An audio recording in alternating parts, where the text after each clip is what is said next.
Olá, pessoal! Estamos aqui de volta com vocês em mais esse Papo de Pandemia, que é a série de lives do nosso portal Vida e Ação, voltado para saúde, bem-estar, qualidade de vida e sustentabilidade. Né? Meu nome é Rosane Macedo, eu sou jornalista, consultora em comunicação, editora do portal Vida e Ação. Obrigada a quem estiver aí entrando na nossa live. Eu peço que, por gentileza, quem entrar aqui no nosso chat, peço que dê um ok para a gente, para saber se está chegando bem o nosso áudio, a nossa imagem. Dá um feedback para a gente aqui no nosso chat, para a gente saber se a nossa transmissão está chegando bem para vocês, porque a gente entrou aí com um pouquinho de atraso hoje. Tá ok? Peço, por favor, então, quem entrar, dê para a gente esse feedback. Bom, e também compartilhem, né, esse link da nossa live, convide aí outras pessoas, amigos, parentes, colegas aí de trabalho ou vizinhos, enfim, para assistir aí, comentar e questionar aqui os nossos super entrevistados de hoje, que são especialíssimos, né? Hoje a gente está com dois convidados aqui muito especiais que a gente já queria convidar há algum tempo. Lembrando ainda que quem entrar aqui na live também pode deixar suas perguntas, né, que ao longo da nossa conversa a gente vai pedir que nossos convidados também respondam e a gente vai tentar aqui responder a todo mundo. Ok? Lembrando que essa live ela fica disponível aqui no Facebook e também depois fica na íntegra também no canal do YouTube do Vida e Ação. Então, vamos lá, quem entrar aqui, por favor, dá ok para a gente prosseguir aqui e apresentar os nossos super convidados de hoje. Eu gostaria de lembrar ainda que quem ainda não conhece o nosso canal, o Papo de Pandemia, ele foi criado em junho do ano passado, quando o portal completou 4 anos de vida, né? E o objetivo da nossa série é justamente nos aproximar mais do nosso público, interagir de uma maneira assim mais simples, mais descontraída. Opa, tá chegando aqui o pessoal, a jornalista Mônica Ulisses já está aqui. Muito obrigada, querida, de estar aqui com a gente. A Maria Lúcia Vidal também. Obrigada, Maria Lúcia. Bom, e o objetivo aí nosso é trocar informações, né? A gente aprender bastante com as pessoas que vêm aqui participar com a gente desse espaço, né? Nesse período de enfrentamento da pandemia mundial do novo coronavírus, que a gente já vive aí há mais de um ano. Ao todo, a gente já teve aqui mais de 80 entrevistados nesse canal, fontes renomadas e confiáveis, né, em saúde, bem-estar, sustentabilidade, compartilhando aqui com a gente relevantes conhecimentos e também muitas histórias também de superação também que a gente já teve aqui, né? Várias histórias de pessoas que passaram por adversidades, pessoas que enfrentaram doenças também vêm aqui, participam com a gente desse espaço, compartilhando as suas histórias com a gente. Bom, afinal de contas, os impactos dessa pandemia têm sido, assim, inimagináveis para a maioria das pessoas. Mas, enfim, depois desse nariz de cera aqui para a gente esperar vocês entrarem, já tem gente aqui já fazendo uma perguntinha. Oi, Regina, daqui a pouco a gente te responde. Ok? Bom, e enquanto eu queria apresentar aqui agora os nossos entrevistados, enquanto o país ruma aí tragicamente para os 400 mil mortos aí por Covid, a vacinação segue num ritmo lento, a gente não tem dose de vacina para todo mundo, o sistema de saúde no estado do Rio de Janeiro está agonizando e a população sofrendo bastante. O nosso projeto Papo de Pandemia, que hoje está fazendo aqui a 37ª edição, a gente convidou, né, para falar sobre a situação crítica da saúde aqui no estado do Rio, mais precisamente na capital, no Rio de Janeiro, discutir saídas aí que possam ajudar a salvar ou evitar aí um colapso no nosso sistema único de saúde. Então, a gente tem a honra aqui hoje de convidar, de participar aqui com a gente hoje, os presidentes das comissões de saúde da Assembleia Legislativa do Rio, a deputada Marta Rocha, e o vereador, doutor Paulo Pinheiro, que é presidente da Comissão de Saúde da Câmara Municipal do Rio de Janeiro. Muito obrigada por vocês aceitarem nosso convite, estarem com a gente aqui hoje. É uma honra receber vocês dois.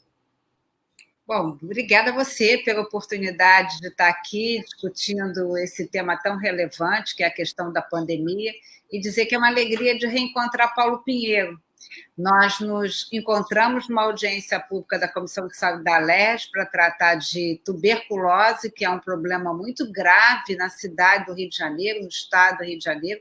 Acho que no momento oportuno, né, Paulo, vale a pena até uma um debate, uma conversa sobre a questão da tuberculose, e aí, conversando, entendemos de fazer uma audiência em conjunto entre a Comissão de Saúde da Alerj e a Comissão de Saúde da Câmara Municipal para tratar exatamente da situação da saúde na cidade do Rio de Janeiro, porque, afinal de contas, na cidade do Rio de Janeiro a gente tem os hospitais estaduais, os hospitais municipais, a rede pública estadual e municipal e a presença de 6 hospitais federais e de 3 institutos. E a gente percebe a falta de organização e de interlocução entre esses 3 entes federados e, com certeza, o Paulo vai também falar sobre esse tema. Então, obrigada pelo convite, é muito bom estar aqui com todos vocês.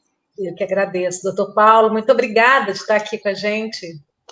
Obrigado a vocês, um abraço para a Marta, foi muito boa nosso debate, nossa audiência pública, obrigado a vocês do portal Vida e Ação pelo convite.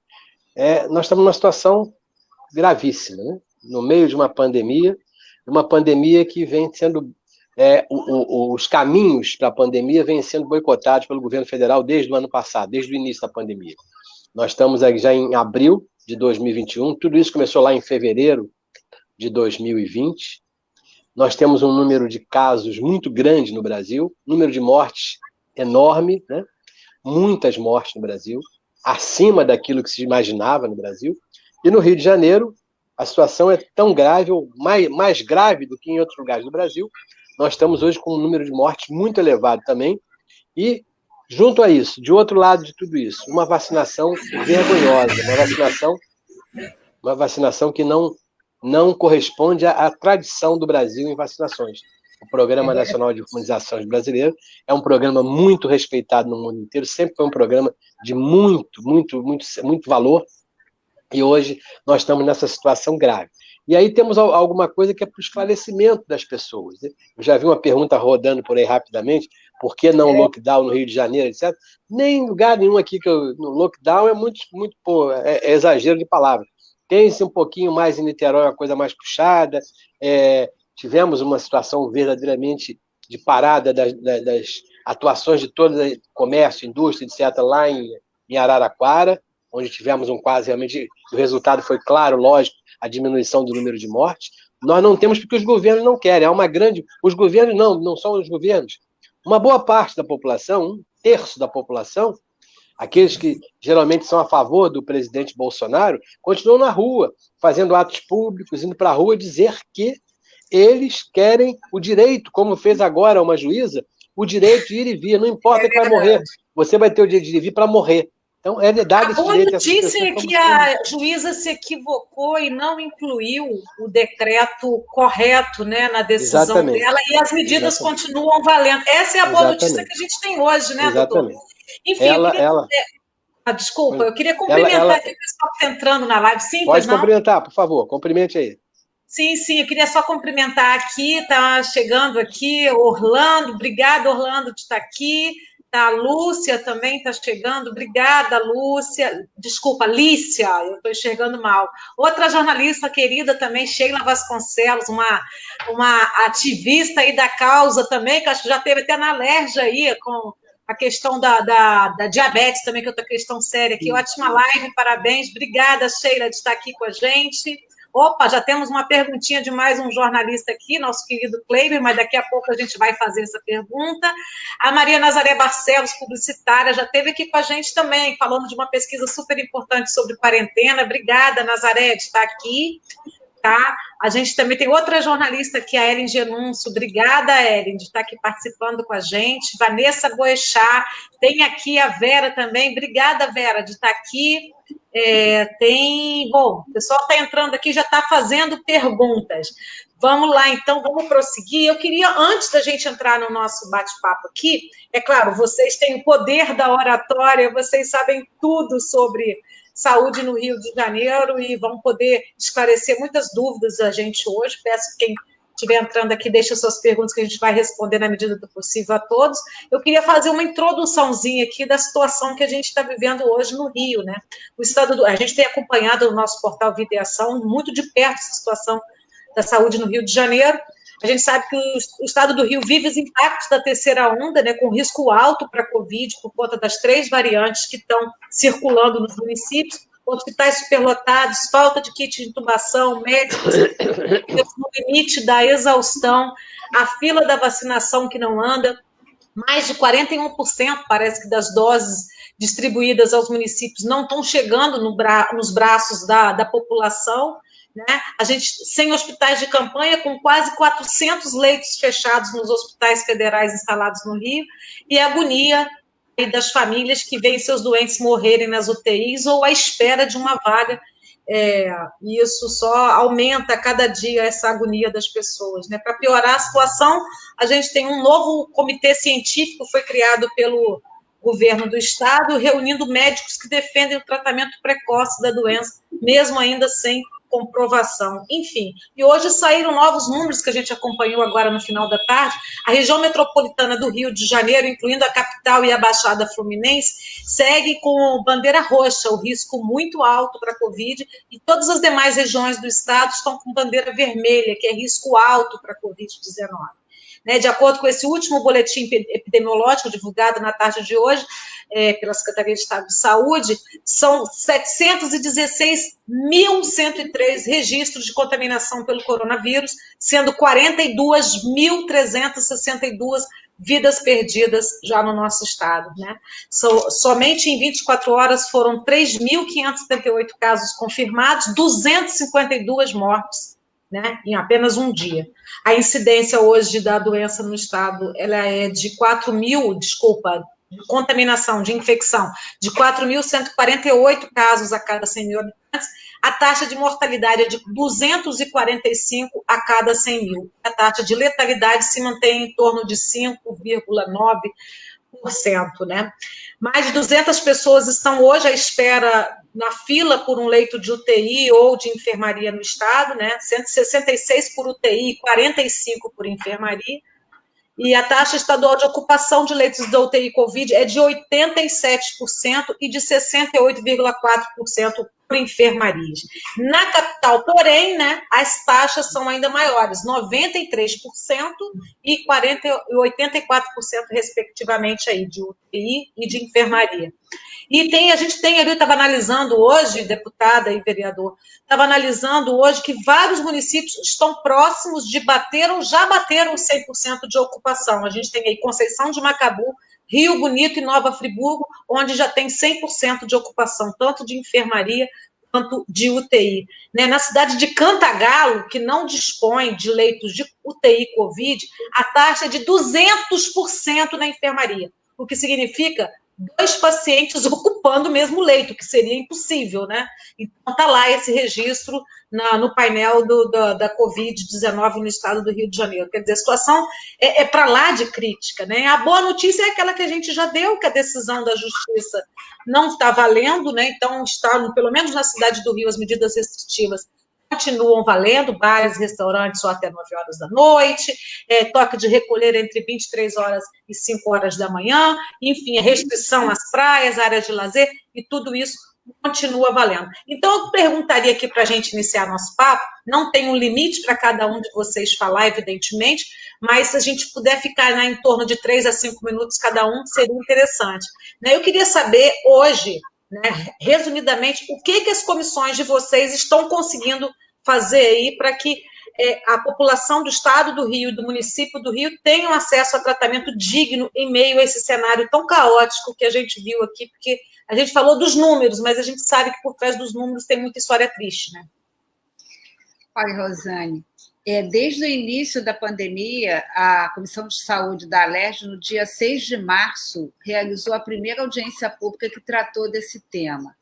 A OMS decretou a pandemia do coronavírus em 12 de março. Então, você vê que a atuação da Comissão de Saúde, ela se foi desde o primeiro momento e não terminou desde então. Foram as apurações feitas pela Comissão de Saúde que deram luz, né, a esse desvio de dinheiro público que aconteceu, e foram as ações da Comissão Covid, presidida por mim também, que deu embasamento para o processo de impeachment do governador. Desde aquele momento, desde o dia 6 de março, a Comissão de Saúde de 2020 a Comissão de Saúde não se afastou do seu papel de fiscalização. E a gente vem acompanhando, né, essas idas e vindas, esses desencontros que são como é tratada a questão da Covid-19 no Brasil, em particular no nosso estado. Surgiu aí a pergunta sobre o lockdown. Na verdade, a gente tem comandos contraditórios. O que a Comissão de Saúde tem feito é dar luz e exigir a correção desses rumos, né?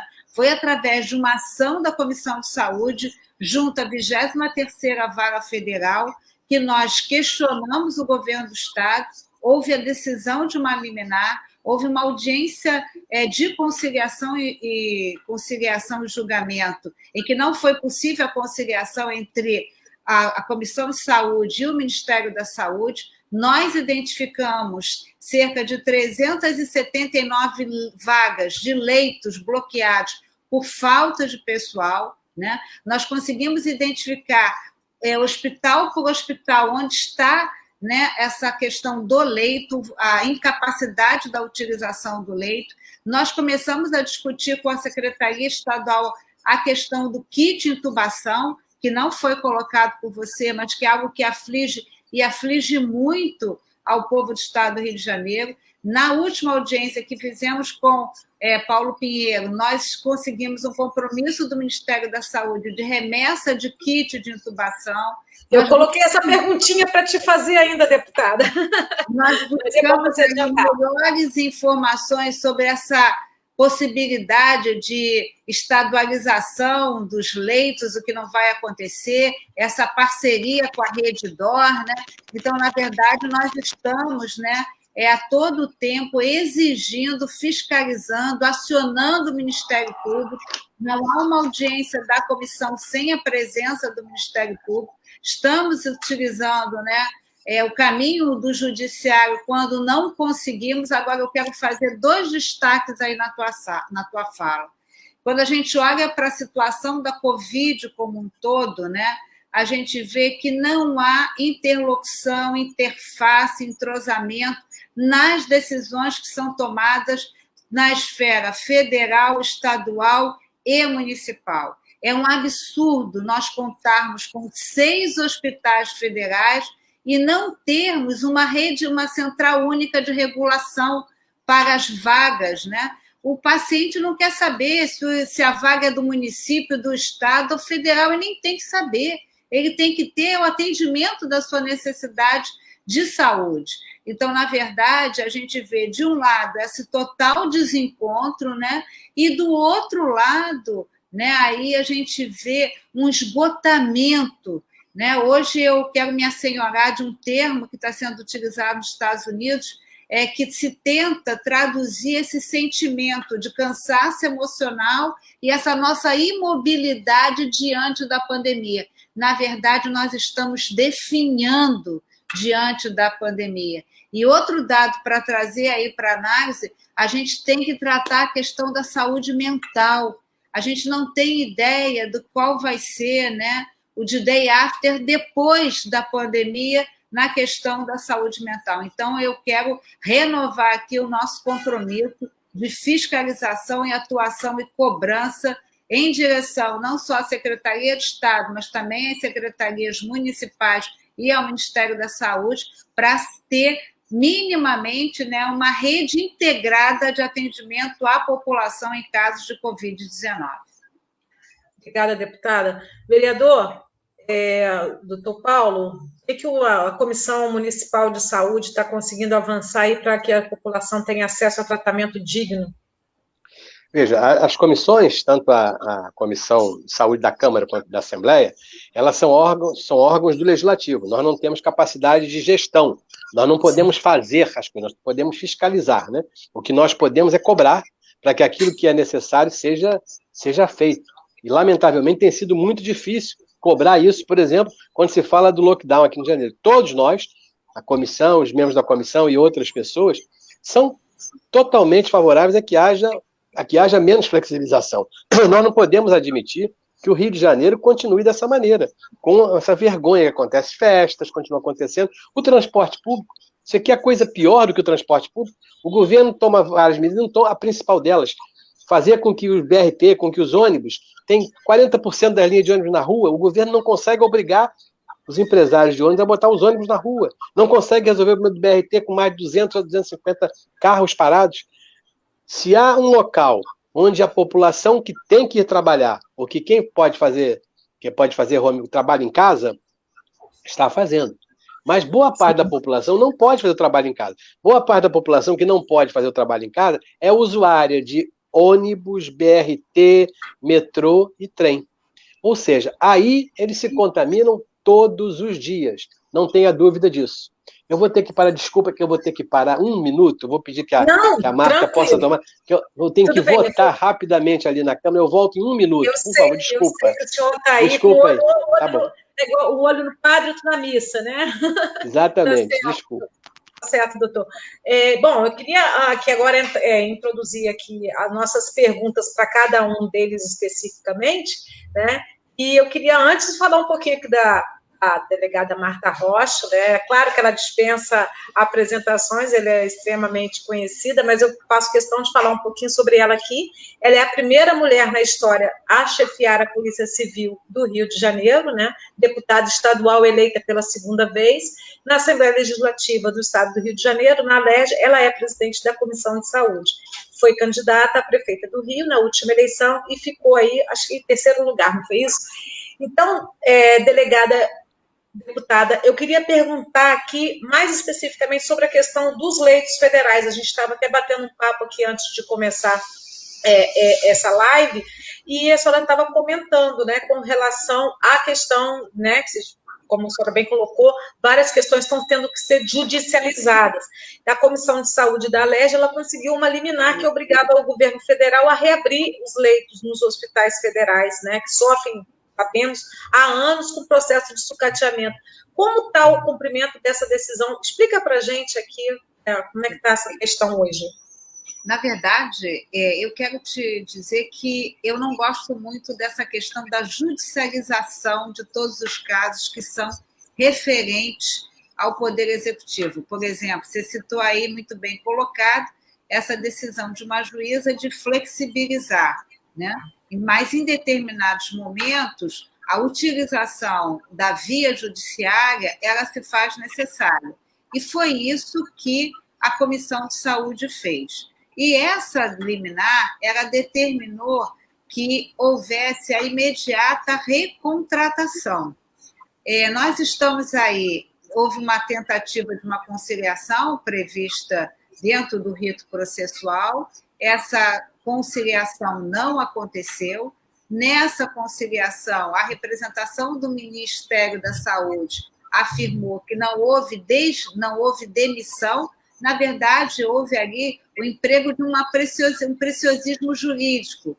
Nós não estamos falando se foram demitidos ou se não foram demitidos. O que nós estamos discutindo é que havia um contrato temporário, esse contrato, o prazo venceu, e a renovação desses servidores não aconteceu, e, com isso, os leitos estão bloqueados única e exclusivamente por questões de recursos humanos. E a juíza faz uma indagação individual a todos os diretores dos hospitais federais.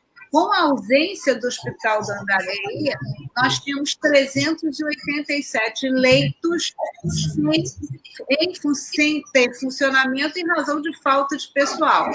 Então, temos mais de 200 pessoas aguardando leito. Se esses leitos estivessem em funcionamento, nós não teríamos fila de espera na rede pública para a possibilidade de internação de quem quer que seja por UTI ou pela enfermaria. Então, a gente espera, na última sexta-feira, na nossa audiência, a representação do superintendente do Ministério da Saúde no estado do Rio de Janeiro nos informou que tinha 400 vagas esperando servidores e que os servidores poderiam se apresentar. Nós, inclusive, pedimos aos sindicatos, às organizações de classe que divulgasse. A notícia que a gente tem é que em torno de 7 mil trabalhadores apresentaram os seus currículos, e esses currículos estão sendo analisados e nós acreditamos e estamos dando aí um prazo e vamos, então, aguardar a decisão da juíza. Nos próximos 10 dias, a gente acredita que a juíza vai tomar um posicionamento e essa questão vai ser solucionada. Mas eu quero te falar, Rosane, que a gente tem que olhar um pouco para trás para entender que esse sistema está desorganizado. O cerne dessa questão é exatamente isso. A pandemia foi decretada pela OMS em 12 de março. Nós estamos há um ano caminhando num sistema desorganizado. As instituições, os entes federados não conseguiram fazer uma interlocução. A gente não tem um sistema de regulação único. Tem uma porta de entrada para os hospitais do Estado, tem uma porta de entrada para os hospitais do município, quando, na verdade, a gente tinha que ter uma única porta de entrada com a disponibilidade dessas vagas nesse sistema. Nessa audiência foi dito que estão superando entraves, né, dos sistemas que não se falam, né? Ou seja, o banco de dados, né, a rede, não se fala sobre o caminho aí, sob o olhar da informática. Isso é um absurdo. Nós estamos em 2021, nós estamos há um ano dessa pandemia. Então, é um absurdo que a gente não tenha uma porta única de entrada, que a gente não tenha inserido todas as vagas e que a gente não consiga fazer essa articulação. Só para Desculpa, esse desalinhamento político prejudica demais a gestão dessa crise sanitária? Não há, assim, eu acho que a crise da saúde ela está acima, né, das intercorrências políticas que possam estar havendo. E o que é curioso é que, em tese, né, você vê um certo alinhamento político entre aqueles que estão à frente da gestão. Então, eu não consigo entender como é que o alinhamento político não facilita, já que não há capacidade de administração, também não há alinhamento, o alinhamento político não é capaz de fazer transpor essas situações. E eu quero também chamar aqui a atenção, né, a questão da vacinação, né? A gente tem, na verdade, um tripé que trabalha com essa questão, né, do enfrentamento à pandemia. A gente tem o distanciamento social, o uso de máscara, né, e a vacinação. A vacinação não é para impedir a contaminação, é para minimizar os resultados da contaminação, as consequências da contaminação, e a vacinação dos idosos nos mostrou isso, né, que houve uma redução muito grande no número de internações de idosos por Covid-19.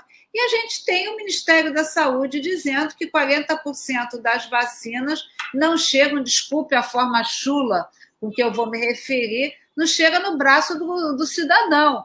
Então, assim, onde está, né, o controle dessa vacinação? Né? A gente vê, mais uma vez, no próprio Estado, Rosane, a gente tem um desalinhamento, né? A gente vê que na cidade do Rio de Janeiro tem um momento da vacinação, na Baixada Fluminense tem outra, a gente está vendo aí, fruto de uma pergunta aqui, a questão de Caxias, né? É preciso que tenha uma questão séria que está acontecendo em Caxias, né? Não tem respeito aí a maneira como isso está acontecendo. O Ministério Público, inclusive, está entendendo por ingressar para determinar que a vacinação de Caxias seja feita pelo Estado, né, e não pela Prefeitura. Então, a gente tem que ver que não há capacidade até do controle, porque, no nosso entender, compete à Secretaria de Estado de Saúde fazer, né, a condução dessa vacinação e corrigir os erros nesse percurso. Então, me parece que isso é fundamental. E dizer aqui, né, já que o Paulo Pinheiro tocou muito bem na questão do transporte público, que é a maior fonte de contaminação, a prefeitura não consegue fazer com que haja um aumento da frota. A gente está aí com 40% dos veículos. não se consegue fazer com que as operadoras do transporte não só fiscalizem, mas forneçam máscaras, né? E quero dizer que uma lei minha determina a prioridade da vacinação dos professores e também dos profissionais que atuam no transporte público. Então, eu espero verdadeiramente, né, já que a prefeitura não consegue fazer com que o empresário coloque mais ônibus para rodar e que o BRT não seja essa vergonha nacional que a gente assiste, pelo menos que a prefeitura garanta a prioridade da vacinação desses profissionais e também não dá para aceitar o tratamento desigual que está sendo dado aos professores. Primeiro vai ter a vacinação de professores da rede municipal, da rede pública, todo aplauso, todo apoio, meu abraço, eu fui professora, né? Tenho honra de me identificar como professora primária, não troco essa identidade, mas não vejo diferença entre o professor da rede pública e da rede privada. A rede privada está aí trabalhando, então eu acho que tem que haver equidade entre esses profissionais e que eles precisam ter, sim, prioridade na vacinação. Paulo já voltou, eu vou encerrar para poder participar. Isso, vamos sim. Então, falando aqui agora com o doutor Paulo Pinheiro, eu queria só falar rapidamente aqui sobre ele, né?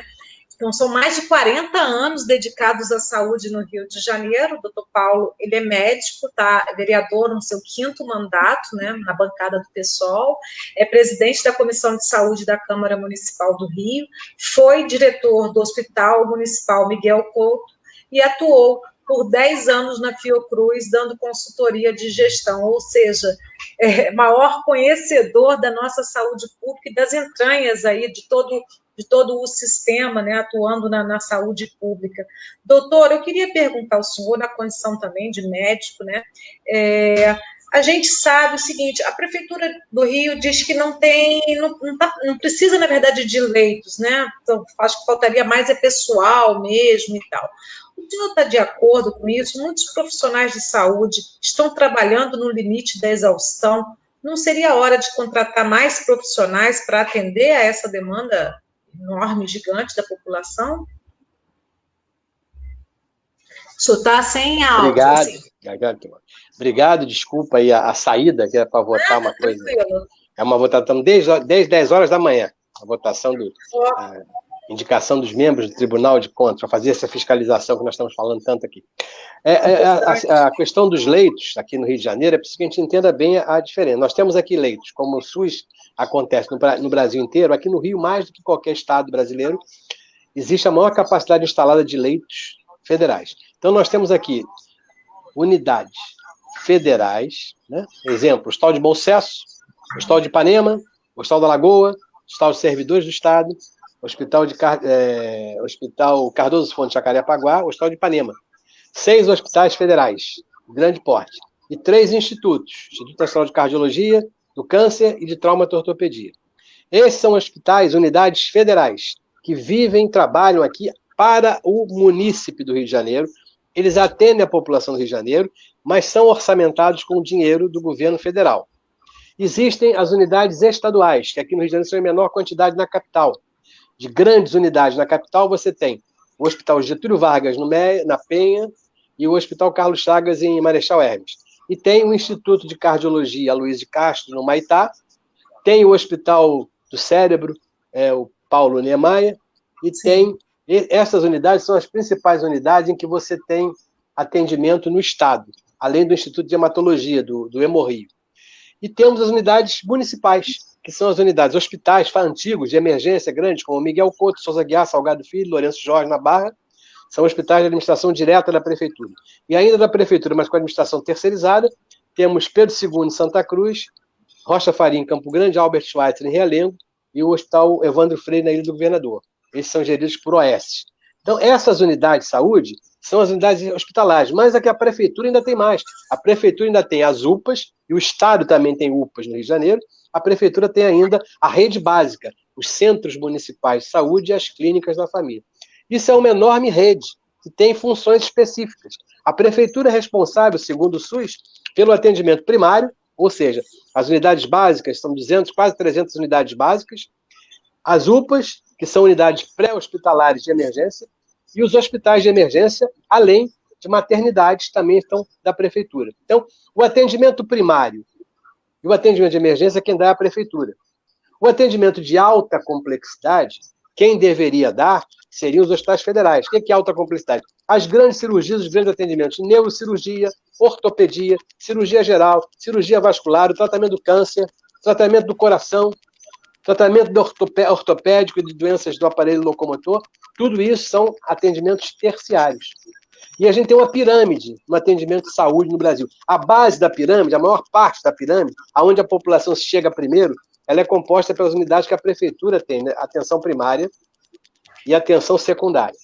E o ápice da pirâmide, o volume menor, é a parte do atendimento terciário. Acontece que as partes não cumprem as suas funções. O governo federal, eu estava votando, mas estava ouvindo a deputada Marta falar, o governo federal não cumpre a sua parte. O governo federal, desde 2011, não faz um concurso público. E a gente precisa entender o que eu ia começar dizendo quando você me perguntou sobre leitos, que o município fala isso, aquilo. Leitos de hospitais não é uma cama, né? No hotel você tem quantos quartos você tem, quantas camas no hotel. Mas na saúde não é só a cama. A cama sozinha vai ter um camarada lá que vai morrer se ninguém chegar perto dele. Para se ter leitos, é preciso que aquela unidade tenha a cama física, tenha os recursos humanos, que não são somente médicos, é importante entender. A maior parte de recursos humanos é de enfermagem, são as enfermeiras, são as técnicas ou auxiliares de enfermagem. Tem no tratamento da Covid, é importante ter o trabalho dos fisioterapeutas. Você tem o resto do pessoal dentro de uma unidade de saúde, que são o pessoal da nutrição, que é a nutricionista, e os profissionais que trabalham na nutrição, na alimentação. Tem o pessoal da manutenção, tem o pessoal da administração, você tem o serviço social. Tudo isso forma uma cadeia. Para que tenha leito, tem que ter tudo isso, que são os recursos humanos, e mais, para que o pessoal que exista ali possa atender quem está deitado na cama, são necessários insumos e são necessários equipamentos. Então, quando você diz que precisa abrir 200 leitos, você tem que entender que isso é de um custo enorme. Não é somente botar uma cama ali, pronto, botou uma cama, manda a arrumadeira botar a cama, fecha a porta do quarto, está pronto o quarto de hotel. Aqui não é um hotel. É preciso que você aumente, por exemplo, se você gasta X em anestésicos, se você aumenta 20, 30 leitos de CTI, você vai ter que aumentar a carga de anestésico, de substâncias dessas do kit de intubação. Você vai aumentar a quantidade de soro. Ou seja, é toda uma logística.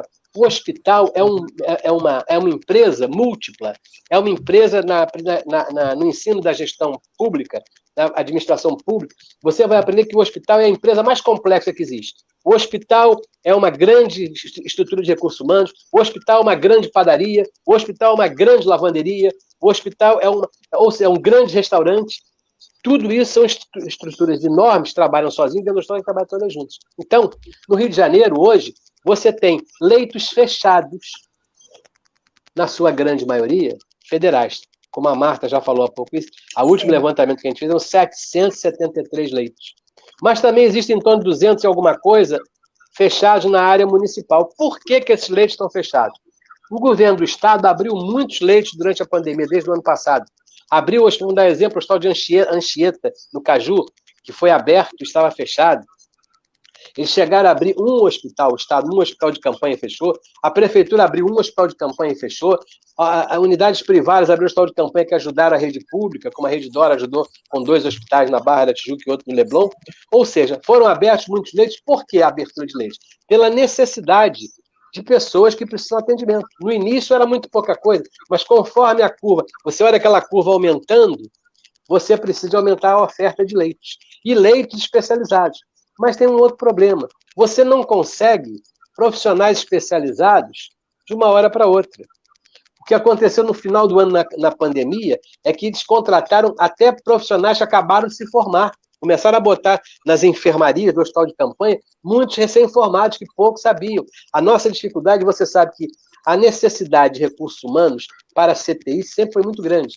Essa falta de CTI, há mais de 2 anos a gente vem com a Procuradoria do Município, com a Defensoria Pública, mostrando quantas pessoas conseguem internar em CTI fora da pandemia. Muito poucas pessoas. Eu sempre dizia que o melhor plantão para internação de pessoas é o plantão judiciário. Lá que você consegue, você não consegue de outra maneira. Então, você teve que aumentar, quase que triplicar o número de leitos de CTI nesta cidade, no Rio de Janeiro, como em outras, aqui nessa cidade. E precisa de recursos humanos. O que acontece?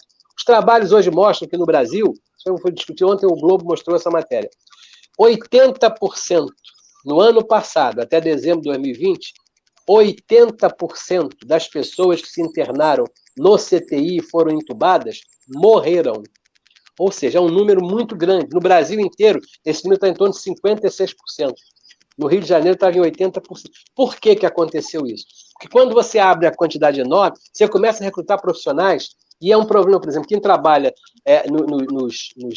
nas UTIs de Covid, precisa ter uma experiência muito grande que muitas pessoas, centenas de pessoas... Existe uma especialização muito maior, né? Precisam ser entubadas. Né? E a gente tem, por exemplo, o Hospital da Fiocruz, que é um hospital perfeito, muito bem organizado, foi construído agora, mas não é um hospital de campanha, é um hospital que vai ficar para sempre, lá dentro da Fiocruz. Tem dificuldades, hoje teve dificuldade de contratar profissionais, começou a chamar anestesistas. O anestesista é o profissional que mais está acostumado a entubar as pessoas. E é necessário entubar. Se você tiver um médico, o cara é ótimo, clínico, mas não sabe entubar. Esse paciente vai precisar desse tipo de profissional. Então, é uma sobrecarga de recursos humanos muito grande. Você chama para o concurso e é verdade, tem dificuldade, principalmente em termos do médico intensivista. Você não tem número suficiente, porque eles estão também na iniciativa privada. Também precisa desses profissionais. Então, há uma dificuldade, mas quando você entende isso, você não era para estar preparado agora para fazer isso. Isso era para estar feito antes da pandemia. Nós tínhamos que pensar que a dificuldade de leitos de CTI da cidade era muito grande. Então, nós precisamos abrir leitos. E esses leitos, o Estado fez alguma coisa, não fez o possível, errou muito, fechando naquela roubalheira das OS em relação aos hospitais de campanha. O município tem uma discussão que eu não gosto dessa discussão, que ela é estéril. O governo que entrou, Eduardo Paes, faz uma crítica ao governo anterior que abriu o hospital de campanha. Se o hospital de campanha não era bom, o secretário atual tenta mostrar isso até para a gente, na nossa audiência pública, ele disse que todo o hospital de campanha, quando eles iniciaram o governo em janeiro desse ano, tinha 40 pacientes internados no hospital de campanha, que ele botou todos dentro do hospital de Acari. Muito bem, ótimo. Mas a abertura de leitos, o que está fazendo? A prefeitura abriu mais de 300 leitos nos últimos 4 meses. Mas esses leitos não são leitos abertos, são leitos de hospitais, que alguns estavam fechados, outros estavam abertos, foram transformados. Você pegou no Hospital Salgado Filho um andar inteiro de 30 leitos, que eram de neurocirurgia, fechou e colocou Covid. E a neurocirurgia foi reduzida ao número pela metade em outro lugar. E o Miguel Couto fez isso para a cardiologia. Ou seja, estão abrindo leitos, mas hoje faltam leitos também para outras doenças, porque não é porque tem Covid que você não vai infartar, não é porque tem Covid que você não precisa de renal crônico, precisa de diálise, tem Covid, você tem câncer sem ter Covid, ou seja, as outras doenças precisam da rede instalada, e nós estamos com esse problema, mas o mais grave de todos é o federal.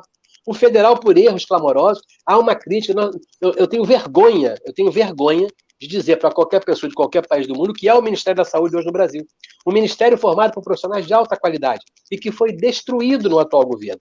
O Hospital de Bom Sucesso segue há anos sendo destruído, sendo arrebentado, sendo canibalizado o tempo inteiro com administrações corruptas, com administração de péssima qualidade, e não é possível, o Ministério não consegue resolver. Nós tivemos a reunião que eu escutei também a deputada Marta falando, o representante do Ministério da Saúde em janeiro, porque a reunião era com o secretário de Saúde, que é um médico lá, o doutor Carlos Chaves, com o médico, o secretário de Saúde do município. Agora, o Ministério da Saúde é gerido a parte, o superintendente de saúde, é um coronel da cavalaria, que eu não sei que experiência ele tem para discutir essa coisa, mas ele tá certo, o governo está aí, quer botar ele lá, ele foi e apresentou um número muito claro, ele foi muito frio. Ele falou, não dá para abrir esses leitos todos, não.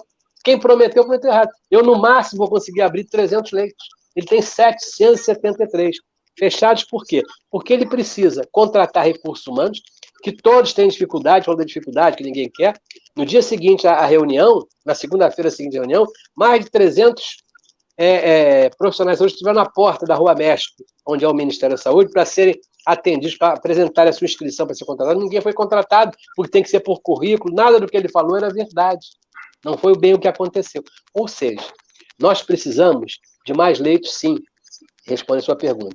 Mas quem pode, nesse momento, resolver isso mais rapidamente é o Ministério da Saúde. E aí precisa botar dinheiro. E como disse lá o superintendente, ele precisa de dinheiro, mas está fazendo um pedido ao Paulo Guedes.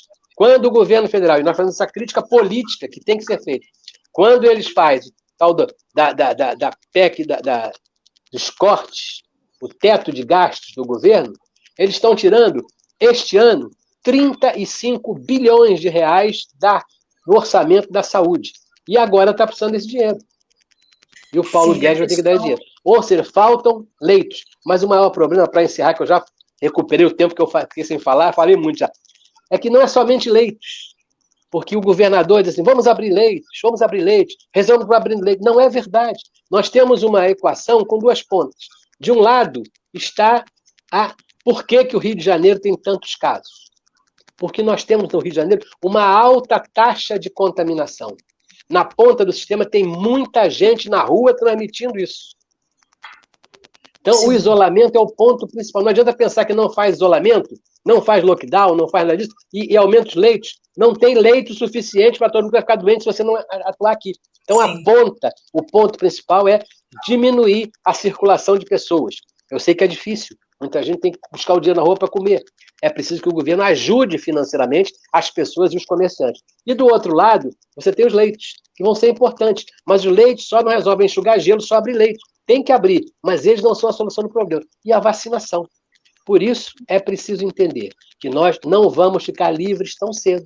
Cada um de nós pode entender isso, é preciso que entenda. É duro, a gente acaba tendo isso que a Marta falou, a doença, o definhamento da gente, mas é preciso entender que nós não vamos ficar livres, vamos vacinar e sair da vacinação, vou pegar a minha velhinha, vou vacinar e vou tomar um chopp na esquina. Não vai. Sim. Nós vamos ter que usar máscara, vamos ter que andar com precaução, isolados para os grupos de risco, por algum tempo, ou por muito tempo ainda. Ou pelo menos, no mínimo, até o fim do ano. Verdade. Falei demais, depois eu falo outra vez. Desculpa aí, Marta, que eu comecei a tomar a sua palavra. Tem aqui, a Ellen está comentando aqui, perfeito, vereador, é um absurdo o desmonte do Hospital de Bom Sucesso, e ela faz uma pergunta aqui, qual a posição do senhor sobre hospitais de campanha? Eu queria perguntar, bate com a pergunta que eu queria fazer para a deputada mesmo, já que a gente está falando aqui de hospitais de campanha. Bom, os hospitais de campanha foram um pivô aí de toda uma crise política que culminou na prisão do ex-secretário de Saúde, né, no afastamento do governador, como a deputada já colocou aqui no início, né, fruto do trabalho realizado lá na Assembleia Legislativa, e esses contratos acabaram também gerando muita desconfiança por parte da população. Mas essas unidades, muitas pessoas que passaram por lá, essas unidades de hospitais de campanha, ajudaram a salvar a vida muitas vidas naquele momento lá atrás da pandemia, né, no ano passado.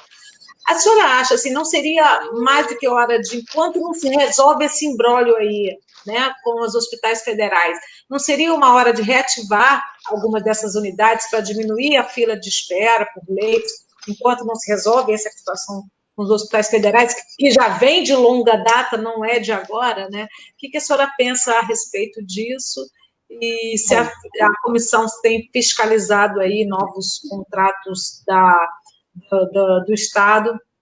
Parece que um grupo hospitalar privado estaria assumindo uma ala aí de um hospital federal. Queria saber como é que está essa situação. Então, vamos voltar no tempo para lembrar aqui, né, que no momento que se pensou em instalar 7 hospitais de campanha, nos hospitais federais haviam 1.100 vagas bloqueadas. E o alcance desses hospitais de campanha seria em torno de 1.200 vagas. Por outro lado, esse contrato milionário com a organização social, ele foi em torno de mais de 800 milhões. E sem apresentar e construir um único hospital de campanha, a organização social recebeu quase 50% do valor do contrato.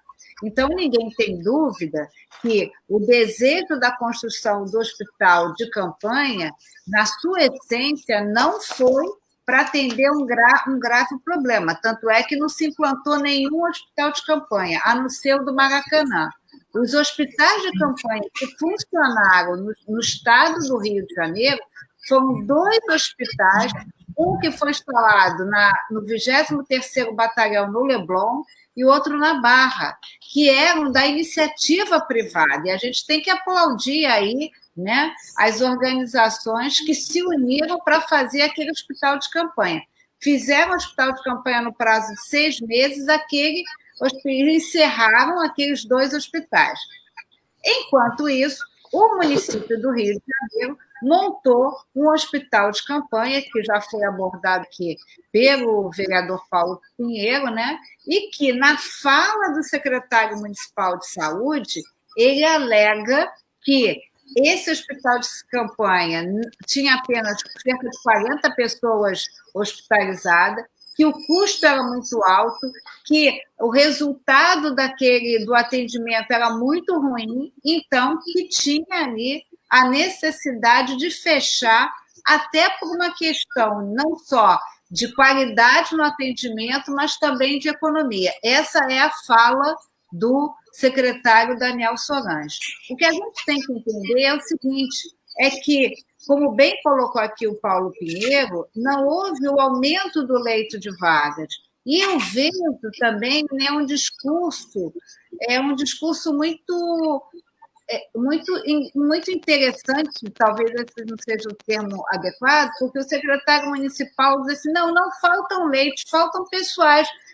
Falta pessoal, mas não interessa. Quando a gente diz que não tem leito, né, se ele não está funcionando, seja por falta de pessoal, por falta de insumo ou por falta concreta do espaço físico, o que importa é que, na tradução da falta de leito, o que nós queremos dizer é que falta um atendimento específico para o paciente, para o cidadão, seja na enfermaria ou seja na UTI, né? E há uma questão aí que eu acho que o que está carecendo nessa dinâmica que foi estabelecida pelo sistema de saúde do Estado ou do município ou do governo federal é entender que já passou da hora que a gente está aqui numa atuação de ensaio e erro. Nós já estamos há 1 ano nessa pandemia. As cirurgias eletivas foram suspensas. Daqui a pouco, nós estaremos sendo cobrados, né, pelas intervenções que nós fizemos, né, na área da cardiologia, da neurologia, da ortopedia. Essas pessoas precisam de atendimento. Na fala do diretor do Instituto do Câncer, a gente ouve, por exemplo, que tem lá a questão do atendimento ao câncer não pode ser interrompida. E tem que ter um espaço dentro do Instituto de Câncer para os pacientes com câncer que contraírem Covid, porque esse paciente precisa de um atendimento especial.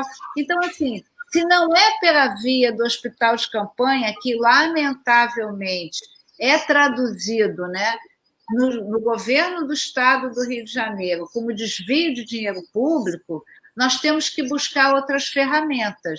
Se não tem hospital de campanha, se o hospital de campanha é uma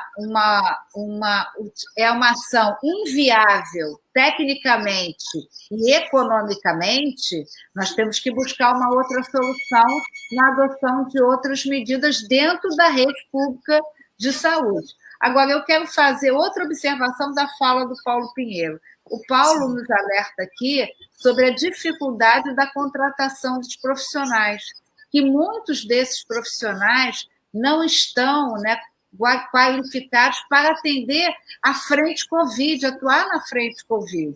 Mas, gente, nós estamos há mais de 1 ano da pandemia. Não é possível que as estruturas da saúde no Estado, no município, no governo federal, não tenham se preparado para qualificar esses profissionais, né? Outro dia eu tive um sobrinho que contraiu Covid e ficou hospitalizado, isso nos deu muita aflição, e na fala do médico que fazia contato com a família, ele dizia, o que mudou foi a nossa capacidade de conhecer a Covid, de poder atuar na Covid, né? O Sim. Ministério da Educação permitiu, e no meu entendimento foi uma decisão acertada, antecipou a formatura daqueles que estavam no último ano do curso de medicina. Mas é preciso que esses jovens médicos cheguem e tenham um treinamento específico. A gente está vivendo uma guerra de enfrentar a Covid. E como disse o Paulo, né, como a gente não tem a participação da população, né, num distanciamento verdadeiro, né, a gente não tem aí a questão, a gente tem uma flexibilização. A juventude está aí, lamentavelmente, né, esgotada emocionalmente, mas não entendendo essa questão. É admissível a gente pensar, como você falou, Rosiane, que a cidade do Rio de Janeiro, a maioria da região metropolitana está numa faixa roxa. É possível pensar em aula presencial? É possível pensar isso? É possível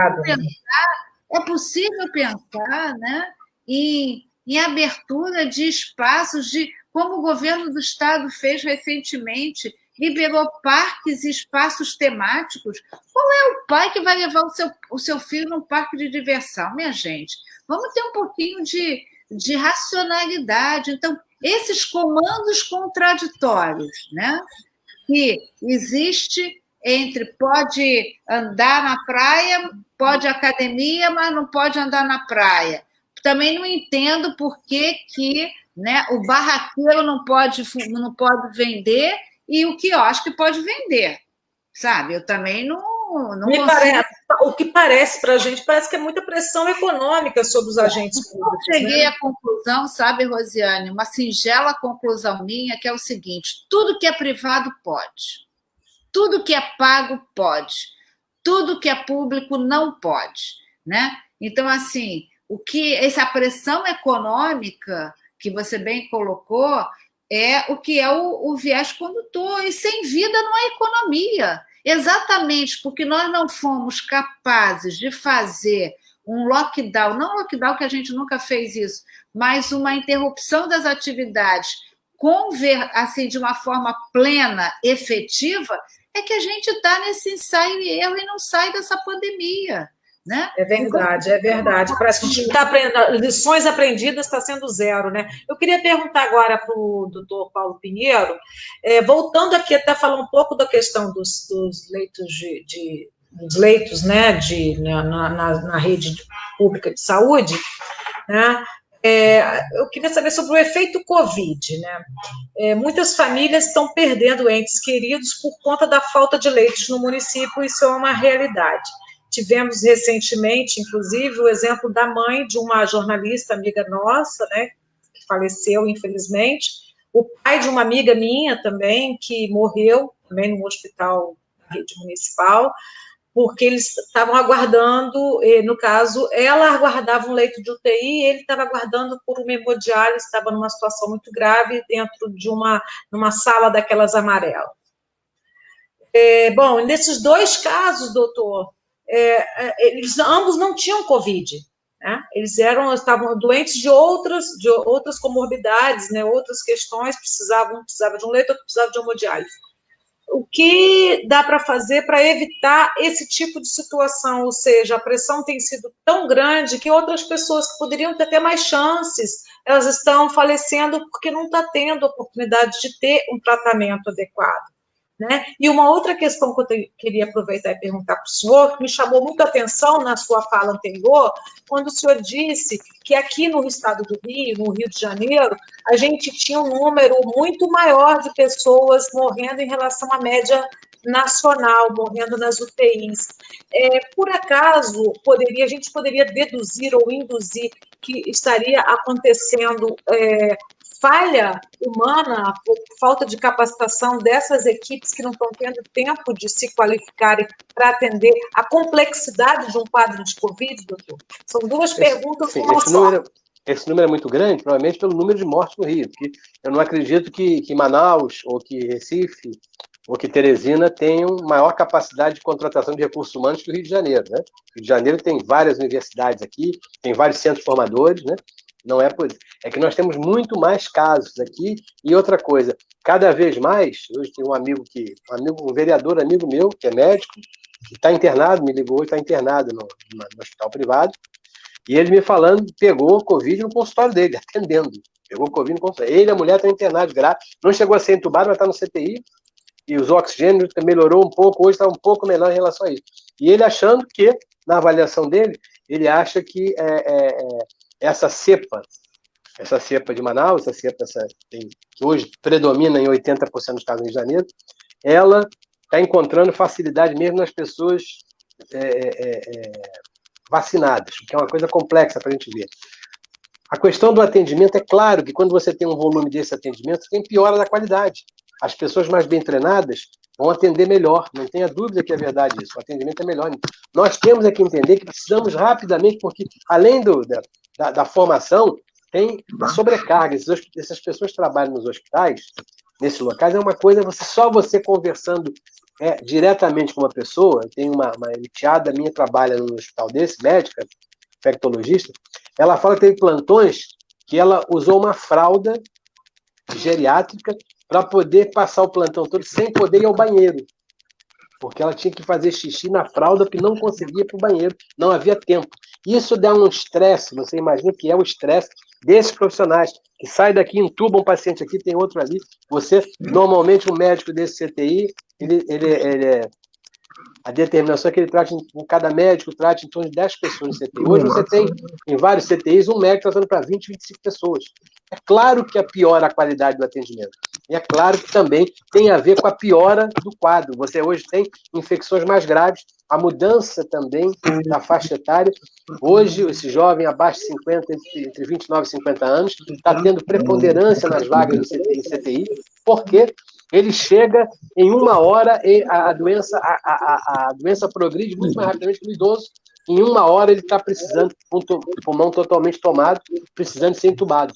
Portanto, são vários fatores em relação a isso. Agora, o poder público, como falou a Marta Rocha, estamos há um ano, vamos contar março a março, 1 ano e 1 mês, 1 ano e 2 meses com a pandemia. Nós temos que nos preparar para isso.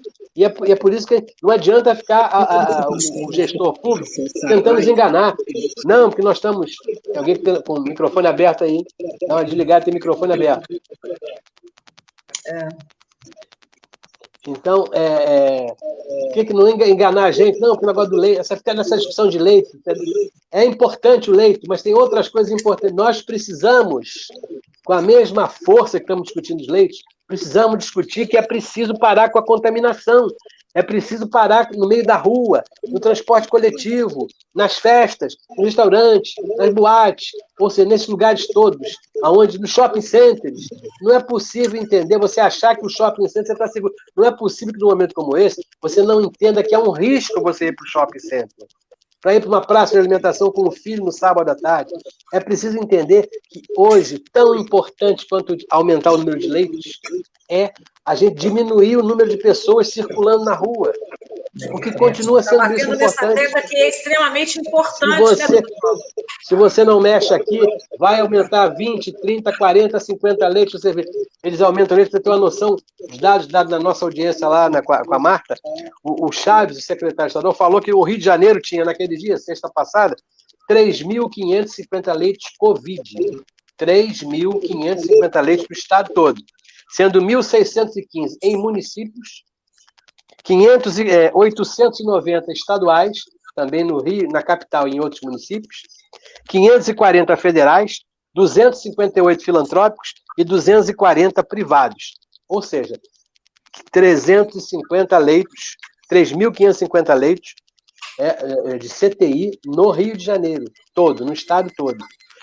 E disso aqui, como nós falamos antes, os leitos fechados, o Ministério da Saúde tem 797, o Estado 227 e o município do Rio de Janeiro 236. Então, é preciso que a gente entenda, não se pode achar e não deixar de cobrar o Ministério da Saúde não coordenar tudo isso. O Ministério da Saúde ter largado os estados à sua própria sorte, os municípios mais ainda. Nós não temos isso, então cada um teve que se virar. E cada um se virando dá essa balbúrdia que nós temos aqui. Então, temos mais uma vez que entender. Tomar a vacina é essencial, mas nós não temos vacina. O governo não comprou vacina. Nós não temos. Faz essa propaganda toda, não vem vacina alguma. Só tem vacina aqui da Fiocruz e do Butantan. Toda essa parafernália que eles fizeram, tudo mentira. Ninguém entregou vacina, ninguém vai entregar vacina tão cedo aqui. Nós vamos ter vacina daquelas produzidas. E se não tiver o IFA, a Fiocruz não consegue produzir, o Butantan não consegue produzir. Então, precisamos de vacinas. mais do que vacinas, nós precisamos que as pessoas acreditem. Cada dia mais tem pessoa do lado da sua casa que morreu de Covid. Cada dia mais tem um conhecido seu que contaminou de Covid. Você precisa entender que, se não tomar as necessidades, as medidas que eles chamam não farmacológicas, que é evitar o isolamento, lavar as mãos, fazer a higiene das mãos e usar máscara, a gente não tem outra saída. E aí você pergunta, mas por quanto tempo? Não sei por quanto tempo. Agora é preciso fazer isso. É preciso entender que tem que fazer isso. Tem que fazer isso ao mesmo momento que tem que abrir mais leitos, ao mesmo momento que tem que organizar a vacinação. Por que está essa briga de que vai vacinar gestante agora? A Câmara ontem votou uma lei para botar na prioridade a gestante. Está se vendo agora que as gestantes, mulheres gestantes, comparadas com outras mulheres na sua idade, têm 13 vezes mais chance de ter Covid do que as mulheres que não estão grávidas. Doutor, daqui a pouquinho vamos falar nos públicos prioritários. Eu queria antes fazer uma pergunta, antes da gente partir para esse. Pode contar, corte aí, vai lá. perguntar aqui para a deputada Marta Rocha, porque ela comentou, e a gente estava falando sobre vacinação aqui, né? Como a gente já tinha falado antes, ela também comentou, a Secretaria de Estado de Saúde chegou a admitir que mais de 40% das doses que foram distribuídas não chegavam até as pessoas, né, nos municípios, e que estava ali, ia mexer ali no sistema ali de informação para poder corrigir isso. Né? Mas a gente já sabe que não está acontecendo, e também tem uma outra questão: 5% das pessoas mais idosas também parece que não estão voltando para tomar a segunda dose, ou seja, está havendo um descontrole aí nessa questão da vacinação. Eu queria saber, deputada, o que a Comissão de Saúde da Alerj está propondo para acelerar essa vacinação nos 92 municípios do estado. Quer dizer, cada um tem uma particularidade, a gente sabe disso, mas o que vocês estão propondo para que se amplie, que o governo do estado possa fazer essa gestão corretamente? Vocês estão em cima disso, fiscalizando?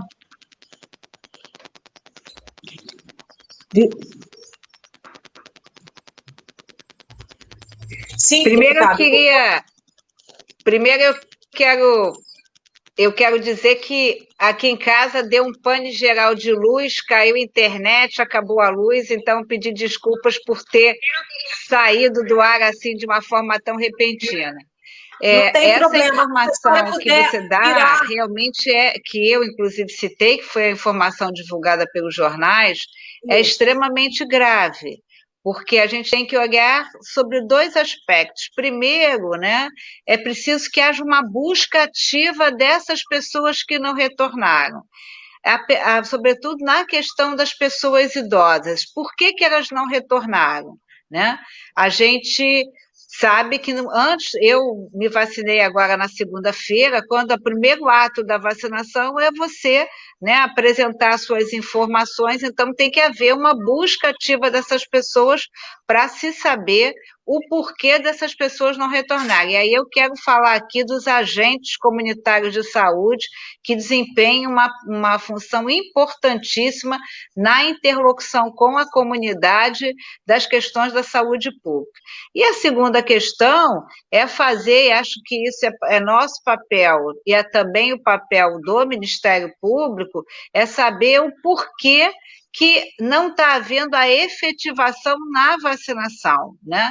Lamentavelmente, a gente assistiu aí alguns casos de desvio, a Polícia Civil, inclusive, quero aplaudir aqui, foi muito eficiente, rápida nas ações que desenvolveu, e volto a insistir, eu acho que é atribuição, sim, da Secretaria de Saúde fazer o controle da vacinação.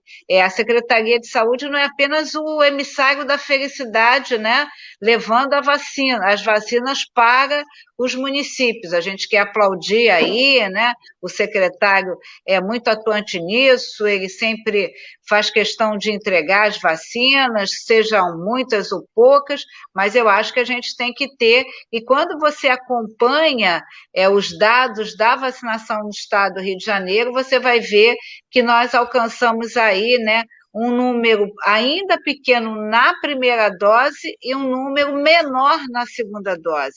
Então, a gente não pode considerar que todas as pessoas estão devidamente imunizadas. Nós temos que entender, né, exatamente que depois da segunda dose ainda nos é recomendado um período, né, de distanciamento, vamos dizer assim, de resguardo, e eu acho que a questão da vacina tem que ser conduzida aí de uma forma muito atenta, não só pela própria comissão, e nós estamos feito isso, mas também pelo Ministério Público, e volto a insistir que eu vejo a Secretaria Estadual como um órgão de controle dessas ações. Maravilha. E acho que já respondeu essa pergunta do jornalista Kleiber Fintermann. Para a deputada, a Comissão de Saúde da Leste está atenta à situação crítica e de descaso com a vacinação em Caxias, né? Acho que a senhora já comentou sobre isso, não só em Caxias, deve ter em outras cidades também, vocês devem receber muitas denúncias, né?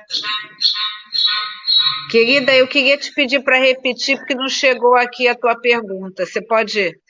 Desculpa, deputada, eu repito aqui, olha, o jornalista Kleiber Fintermann, ele está perguntando se a Comissão de Saúde da LERJ está atenta à situação crítica. Sim, estamos atentos, sim, já inclusive direcionamos, né? Houve a Assembleia Legislativa, ela tem um mecanismo de recebimento de notícias, que é o denominado Alô LERJ. Nós recebemos algumas notícias no que se refere a Caxias, e direcionamos, inclusive, essas notícias ao Ministério Público. Certo. Bom, agora eu queria perguntar, então, voltando aqui, a gente falar dos públicos prioritários, vereador Paulo Pinheiro. A gente tem também uma pergunta aqui relacionada a essa questão dos públicos prioritários, mas eu queria antes perguntar para o senhor o seguinte: no município do Rio, né, como a gente colocou aqui, foi iniciada a vacinação de mulheres grávidas com comorbidades. O senhor defende a inclusão de outros grupos, outros públicos prioritários nessa lista de prioridades, né, na campanha de imunização aqui no município do Rio, né? E eu queria saber se o senhor está satisfeito com o ritmo de vacinação até o momento. Até o município do Rio tem ido melhor do que o resto do estado, né? No resto do estado nós temos dificuldade de saber por que as vacinas que estão chegando não estão chegando ao braço das pessoas. O secretário Chaves falou, como a deputada Marta já falou, que é a questão de a demora na sinalização, a demora na computação desses nomes, isso tudo é feito manual, mais um erro. O Ministério da Saúde deveria estar controlando isso desde Brasília há muito tempo, não está. Então, cada um faz, tem gente que faz num pedaço de papel, não é município pequeno, não consegue fazer isso em tempo hábil, isso não é colocado na rede de internet para que seja mais rápido. Então, é preciso fazer isso aí. Caxias é um lugar à parte. O prefeito de Caxias deveria ser responsabilizado pelo que ele está fazendo. Botar aqueles velhos, todo dia os velhinhos na rua, e ele para a rua, ele mesmo dá vacina. Quem é ele para dar vacina? Ele pensa que é prefeito, ele é tudo, não pode fazer uma coisa dessa. O prefeito não é pessoa habilitada a dar vacina para ninguém. Não pode fazer isso que ele está fazendo.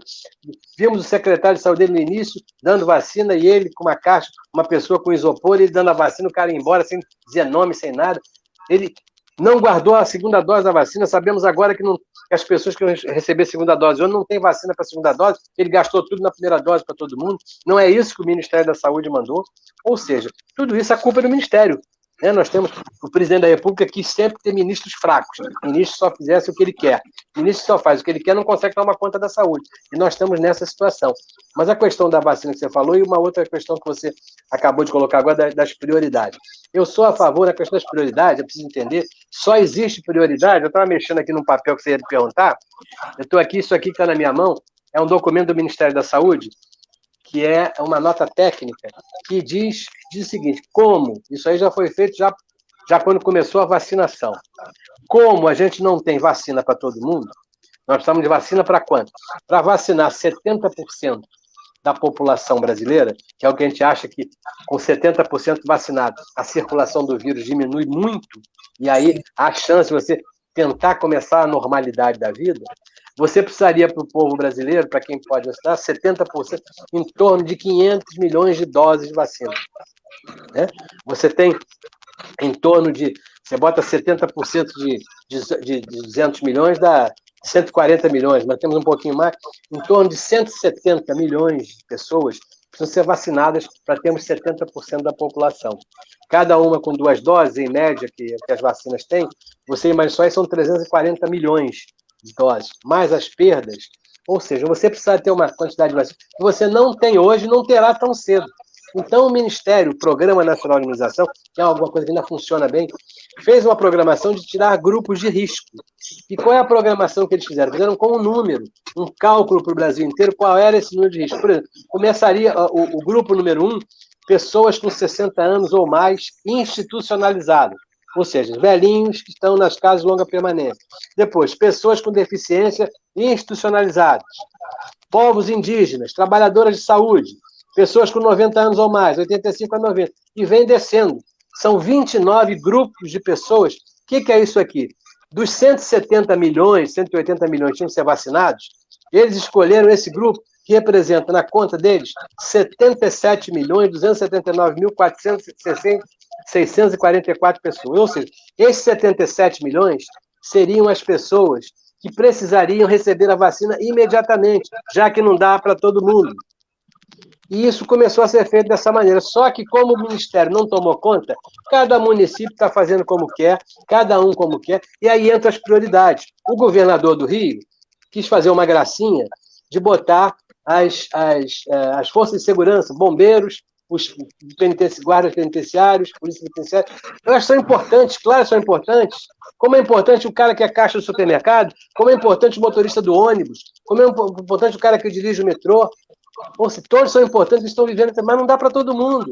Então, começar como foi começado aqui no Rio de Janeiro. Então, eu acho que tem várias categorias, por exemplo, dos profissionais de educação. Eu acho que tem necessidade de vacinar, mas é preciso que os profissionais de educação entendam, não podem colocar a volta às aulas com a vacinação. Porque o que acontece? O secretário de saúde, de educação do município, está cobrando o pessoal voltar ao trabalho e tomar a vacina ontem. Quem tomou a vacina ontem, a primeira dose, daqui a 14 dias começa a ter imunidade, toma a segunda dose, mais 14 dias. Ele não pode retornar ao trabalho. O retorno às aulas não pode ser para o professor vacinado. Ele tem que vacinar o professor, é uma prioridade sim, mas não é para voltar às aulas, tem que ter escolas em condições, tem que ter merendeiras não suficientes, tem que ter pessoas controladas, as salas de aula têm que estar preparadas, as janelas quebradas para botar que estão todas chumbadas, para tirar o ar-condicionado, não pode ficar com o ar-condicionado com a janela fechada. Ou seja, as prioridades existem. As grávidas, por exemplo, devem ser priorizadas, porque agora começou a se descobrir que a grávida está tendo mais gente grávida com problema, mais prematuros estão nascendo, e é necessário vacinar as grávidas sim. Nós ontem na Câmara aprovamos um projeto que pede a prioridade da vacinação, que a Prefeitura já está fazendo até, de botar as mulheres que são grávidas, tem no pós-parto, as parturientes e as lactantes, aquelas que estão aumentando as crianças, elas todas devem ter prioridade na vacinação. Como devem também, por exemplo, tem um grupo que me procurou, veja só que coisa drástica que se criou, a falta de comida em casa deixa todo mundo com fome. Ou seja, a falta de vacina deixa todo mundo desesperado. Nós vacinamos, estamos chegando aqui no Janeiro, a pessoa com 60 anos. Vacinamos os idosos todos em casas de longa permanência. Mas esquecemos de vacinar quem trata dos idosos. Verdade. As cuidadoras, né? As cuidadoras das casas de longa permanência foram vacinadas. Mas só para você ter uma noção, eu fui procurado pela associação dessas profissionais, que são em sua maioria mulheres, e nós estamos tentando, de qualquer maneira, uma reunião com o secretário. Por quê? O Estado do Rio de Janeiro, segundo a Fiocruz nos mandou um trabalho, tem hoje 90 mil cuidadoras de idosos. Cuidadores de idosos e doentes mentais, são o mesmo grupo. E metade desse grupo, 45 mil delas, trabalham no Rio de Janeiro. Então, o Rio de Janeiro, a cidade, deve ter em torno de 40 a 45 mil cuidadoras de idosos. Uma pequena parte delas foi vacinada nessas casas de longa permanência, junto com os idosos. Agora, as outras continuam trabalhando. Estão indo na casa do idoso, dando banho no idoso, tratando o idoso, dando comida para o idoso, que se vacinou, mas ela não vacinou. Veja que coisa grave está acontecendo. Difícil. Aí, qual é o problema hoje? Como é que elas vão dizer que são cuidadoras? Porque os profissionais de saúde levam a carteira do seu conselho regional, seu conselho de classe. Elas não têm. 70% das cuidadoras são profissionais, elas são não têm carteira de trabalho, são autônomas, trabalham por conta própria em casa de família, como cuidadoras. Algumas atuavam como domésticas, se adaptaram a isso. Agora, como é que vai fazer? Como é que aí o secretário, o que eu vou dizer para a pessoa que vacina? As pessoas estão indo lá vacinar, você não é profissional de saúde. Não, eu sou cuidado. Que documento elas têm que fazer? Aí nós estamos discutindo que documento nós vamos arrumar. Carteira de trabalho, 70% não tem carteira de trabalho. Um documento assinado pelo patrão, por quem paga ela, o cara vai querer assinar um documento, está pagando ela e não está descontando, não está declarando que está pagando ela. Como é que vai ser feito isso? Uma autodeclaração. Você imagina no momento que todo mundo quer falsificar a vacina, a pessoa se autodeclarar como cuidadora. Então, é um problema enorme que nós temos. Então, tem muita gente com prioridade. Os profissionais da segurança pública são prioridade? São, claro que são. Guarda municipal é prioridade, está na rua, brigando com as pessoas contaminadas.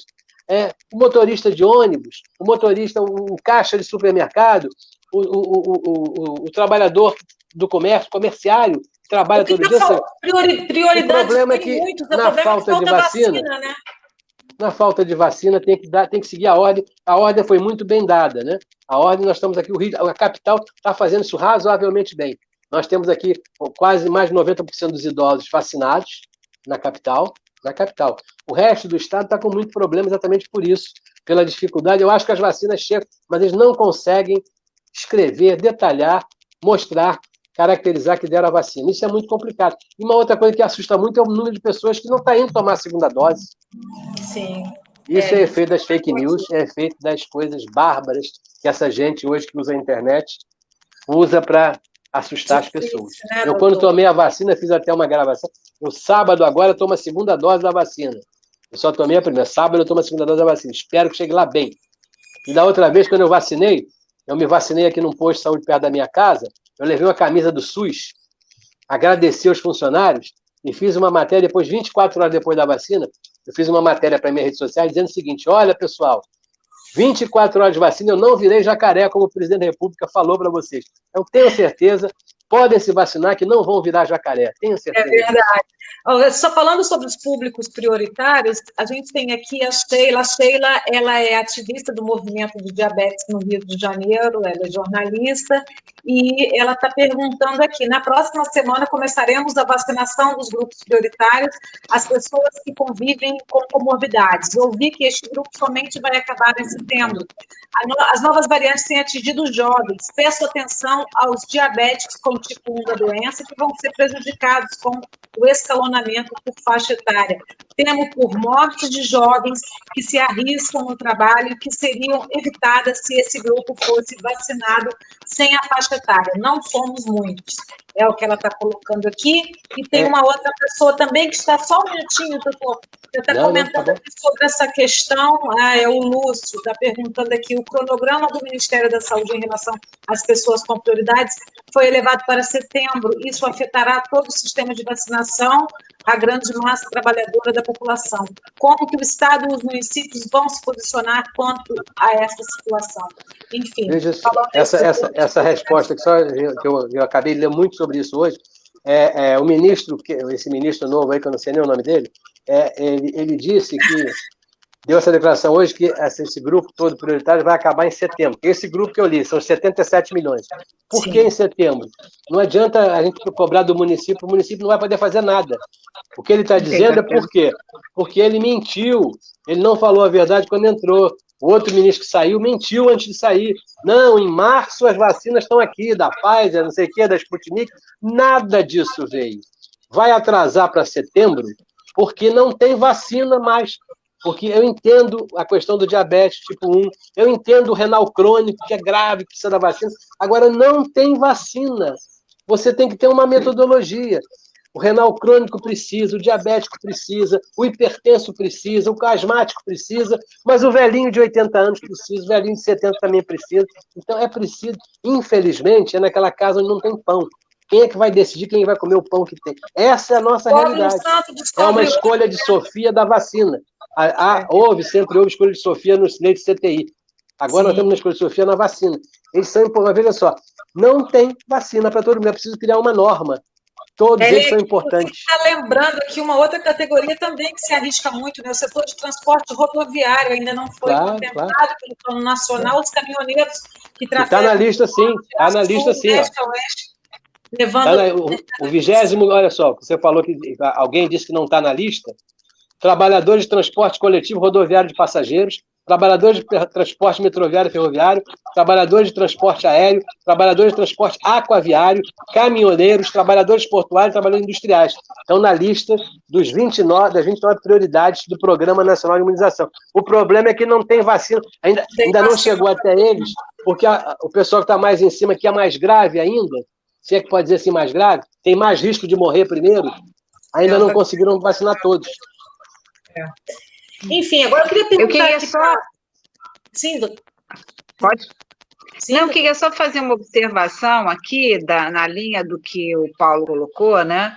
É que, efetivamente, você acaba estabelecendo grupos prioritários até por conta da atuação desses grupos, né? Então, aqui eu quero dizer que eu entendo que as forças de segurança têm que ser encaradas como prioritários. Eles estão na rua e tem que ser entendido que eles são também fonte de transmissão, né? Então, continuam trabalhando, não interromperam suas atividades e precisam estar imunizados até para impedir, né, dessa fonte de contaminação.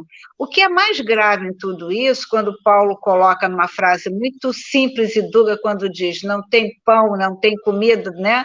Ninguém se entende, é porque em nenhum momento o governo federal se organizou para o processo de imunização, né? O sistema de imunização do Brasil é algo que foi aplaudido.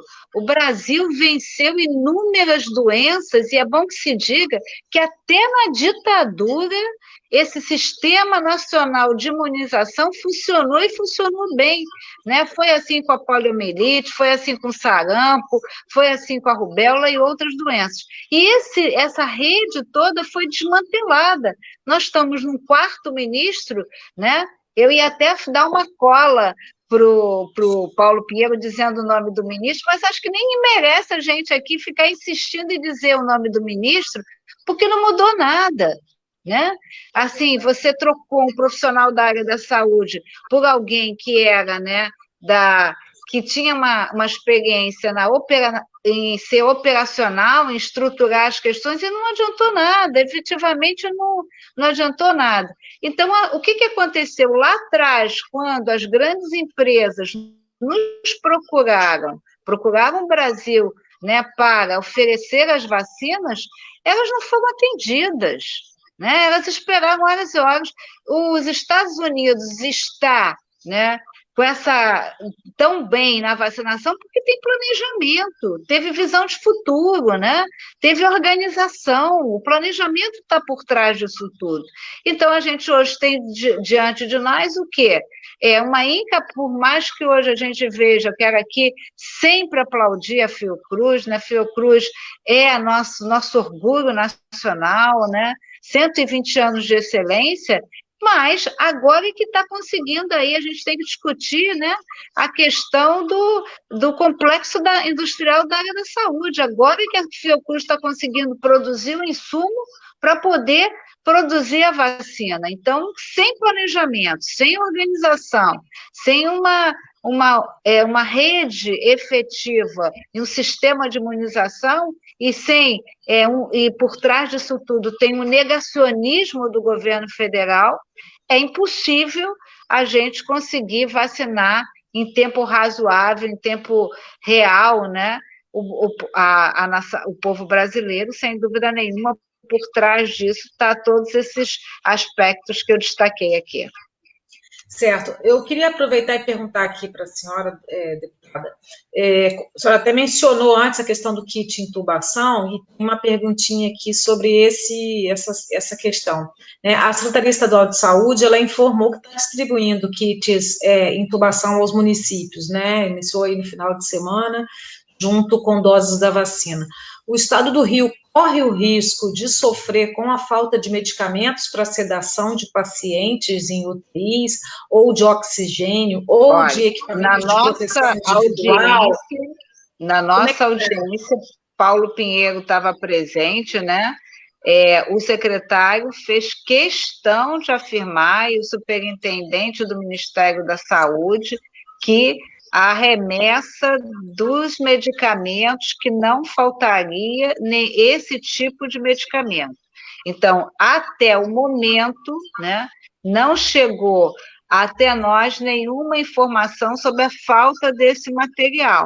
O que nos está aparecendo é que efetivamente está havendo uma supressão desses medicamentos, uma supressão não, esses suprimentos estão chegando aos hospitais do estado do Rio de Janeiro, mas sem dúvida nenhuma nós estaremos atentos, porque a doença já é extremamente grave e a gente não pode imaginar, né, que as pessoas possam ser submetidas a esse ato de crueldade que não é ter o medicamento necessário.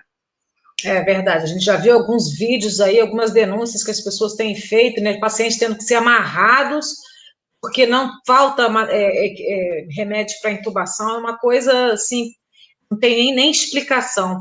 Eu queria agora perguntar para o doutor Paulo Pinheiro, essa é a última pergunta que eu faço para ele, que depois a gente vai fazer uma pergunta final aqui para os dois.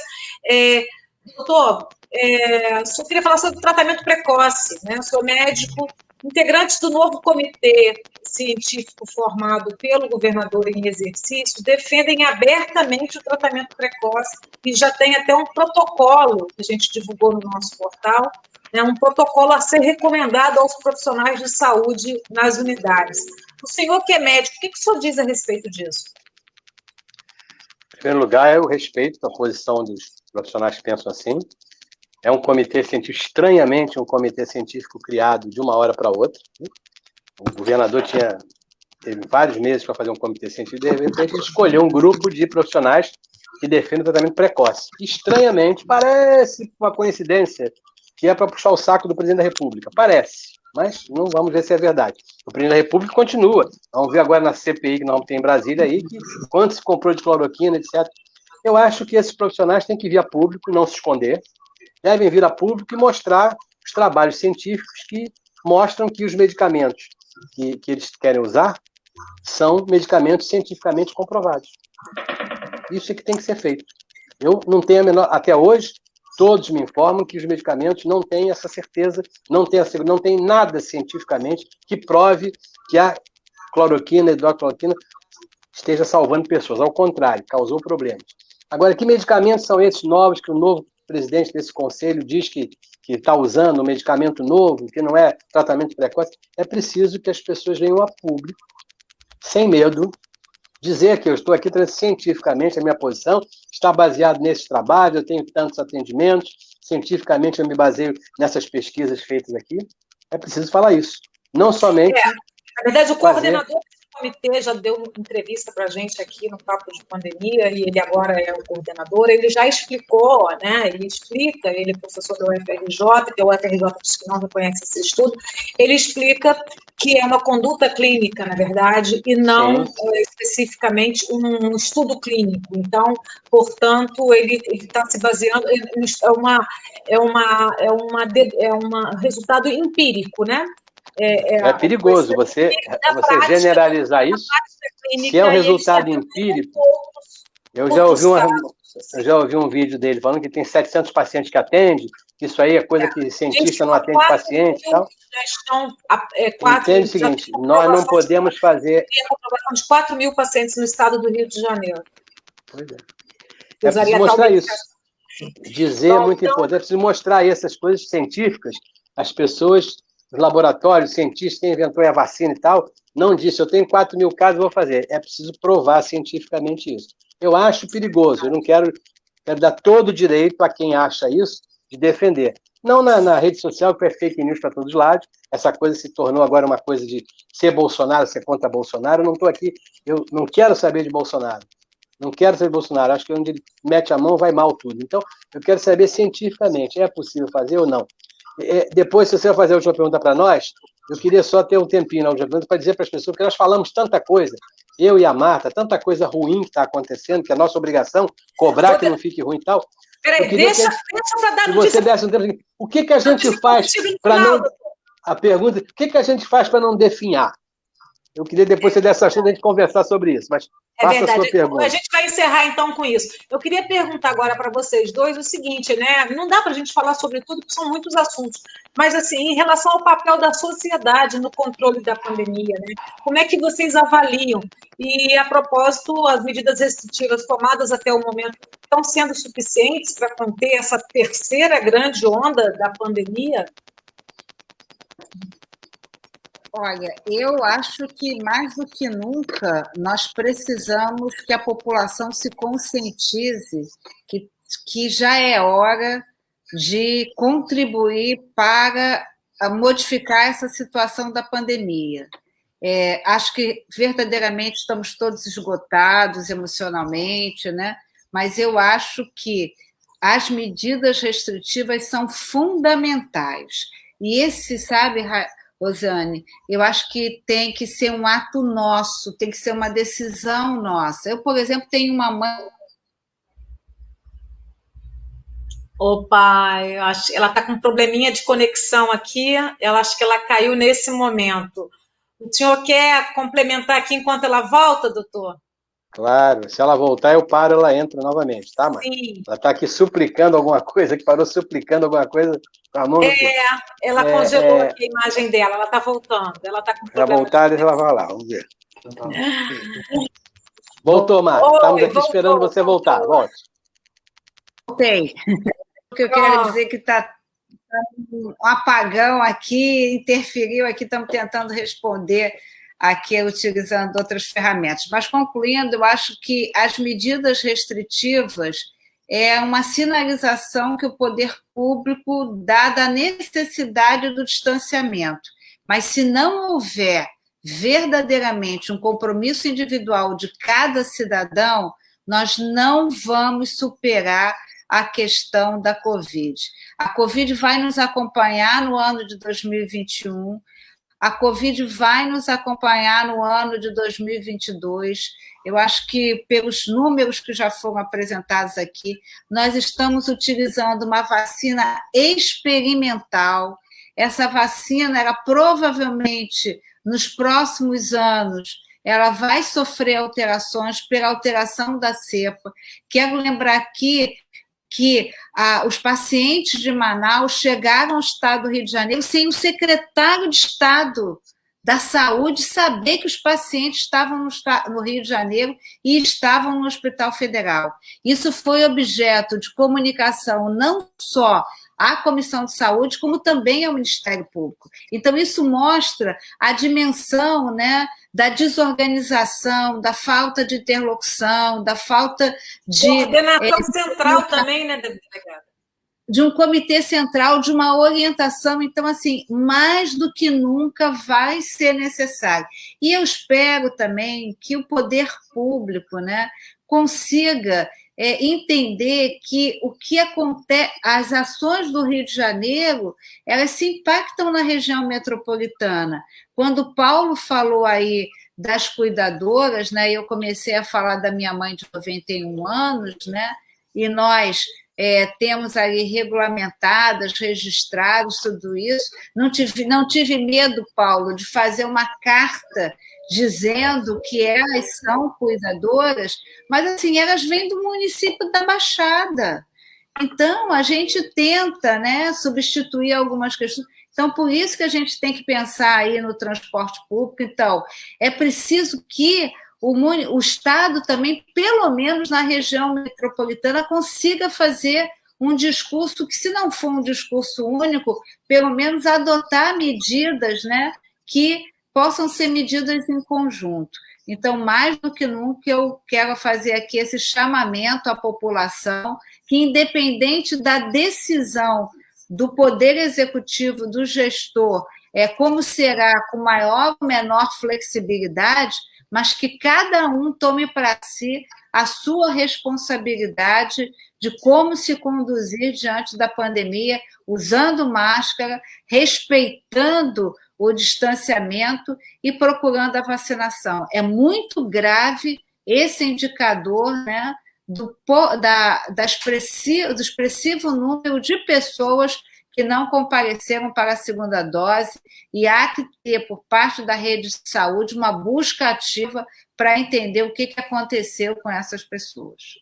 Perfeito, deputada. Agora, só complementando o que a senhora está falando aqui, a senhora falou muito nessa questão da desarticulação entre eles e principalmente o poder central, né, o governo federal, mas a gente percebe também que há muita divergência no caso do município do Rio, que é onde tem a maior população aqui do nosso estado, né, há divergências entre o chefe do executivo municipal e o chefe do executivo estadual, né, inclusive lá atrás, quando se falou naqueles 10 dias de feriado prolongado, para que se conseguisse deter aquela onda, aquele avanço da pandemia, houve ali muita divergência entre o prefeito do Rio e o governador em exercício. Inclusive, o prefeito falou que o governador estava promovendo uma castrofolia, né? E a gente percebeu ali que não foram ouvidos os prefeitos de maneira geral, né? Parece que o governo do estado chama só os prefeitos que são do mesmo grupo político, da mesma ideologia política, talvez. Isso também prejudica muito aqui a gente no estado do Rio, né, delegado? Opa, ela caiu de novo, ela está congelada aqui. Ela está congelada. Vereador, enquanto ela volta aqui, eu queria que você já voltou. Eu acho que você está corretíssima. Voltou. Já voltou, pode falar. Ela ouviu. Sim. Não. Sim, não, estou te ouvindo. Deputado, deixa eu só concluir. Eu quero dizer que o prefeito da cidade do Rio de Janeiro tem sempre um jeito irônico. Está me ouvindo? Sim, estou ouvindo. Então, vamos lá. Eu quero dizer que o prefeito da cidade do Rio de Janeiro tem sempre um jeito irônico de fazer suas observações, e eu não concordo com esse jeito irônico de fazer os seus comentários. Mas achei fundamental esse período exatamente do feriado, né, que foi, na verdade, uma suspensão das atividades em razão de uma grave crise sanitária, e lamento que não haja essa capacidade de interlocução, né? O governador não é o governador dos prefeitos que ele se sente como seus aliados ou que pensam iguais a ele. Ele é o governador de 92 municípios. A democracia, ela conduz, né, não só a divergência, mas também o diálogo e a construção das pontes para a solução dos problemas. Então, na verdade, eu acho que faz parte da dinâmica de governar, da arte de governar, a capacidade de ouvir, inclusive, aqueles que não pensam igual ao próprio governador. Então, eu acho que é muito ruim não haver essa capacidade de articulação, e o STF já decidiu que, no momento da divergência, vale a opinião de maior relevância é a opinião do município. Agora, tão grave quanto isso é criar um comitê em que o secretário de Estado de Saúde não é ouvido, porque ele disse isso de uma forma transparente. Aliás, eu quero me solidarizar aqui com o secretário Carlos Chaves, né, porque é inadmissível a criação de um comitê sem ouvir, e eu não quero fazer aqui nenhum tipo de análise sobre quem está ou sobre quem não está, mas quero dar destaque à manifestação da reitora da UFRJ, que fez questão de dizer que aquela não era uma indicação da universidade, e sim uma indicação pessoal de um pesquisador, de um professor, de um médico da universidade. E aí a gente é surpreendido, né, com pessoas que defendem um tratamento precoce quando nós já temos, né, decidido, demonstrado que esse tratamento não contribui em absolutamente nada, que, pelo contrário, tem criado danos à saúde das pessoas que fazem aí uso de medicamentos sem nenhuma comprovação científica. Eu não sei se aconteceu com você, Paulo Pinheiro, mas eu recebi via Zap um monte de receitinha, né? Eu tomei minha vacina aqui na segunda-feira para evitar as possíveis reações, e eu não tomo nenhum medicamento que não seja indicado, prescrito por um médico. E aí eu vi pessoas fazendo comentário, se você passar mal, a vacina pegou, se você não passar mal, a vacina não pegou, né? Então, como o Paulo já disse aqui, né? Nas redes, aí tem receitas para todos os tipos, e aí eu quero, né? A Sheila falou uma coisa aqui que eu quero me solidarizar com a fala dela. Nesse mundo virtual em que os influenciadores digitais têm tanta relevância, né? Acho que está faltando aí uma grande campanha desses influenciadores em defesa da vida, entendendo da necessidade do uso de máscara, do distanciamento social, né? Da vacina, e também vamos pensar aqui, não foi falado aqui, mas vamos falar da necessidade do auxílio emergencial, né, e de garantir a sobrevivência dessas pessoas. Pois é, a gente nem chegou nessa questão, que é a questão da desigualdade social, o quanto essa pandemia escancarou a nossa realidade, né? Infelizmente, a gente ficaria aqui conversando bastante tempo, porque essa questão também é muitíssimo grave. Na última edição do nosso Papo de Pandemia, a gente trouxe aqui os representantes da Ação da Cidadania, a gente trouxe o pessoal do movimento Unidos pela Vacina, né, que estão tentando levar condições de logística para que as pessoas recebam a vacina. Enfim, são muitas questões que envolvem essa pandemia, mas eu queria que o vereador Paulo Pinheiro falasse para a gente aqui o que ele acha do papel da sociedade, né, também no controle da pandemia, como é que ele avalia isso, e se as medidas restritivas tomadas até o momento são suficientes para conter essa terceira grande onda. Não são, já falamos sobre isso, todos nós, não são medidas, infelizmente.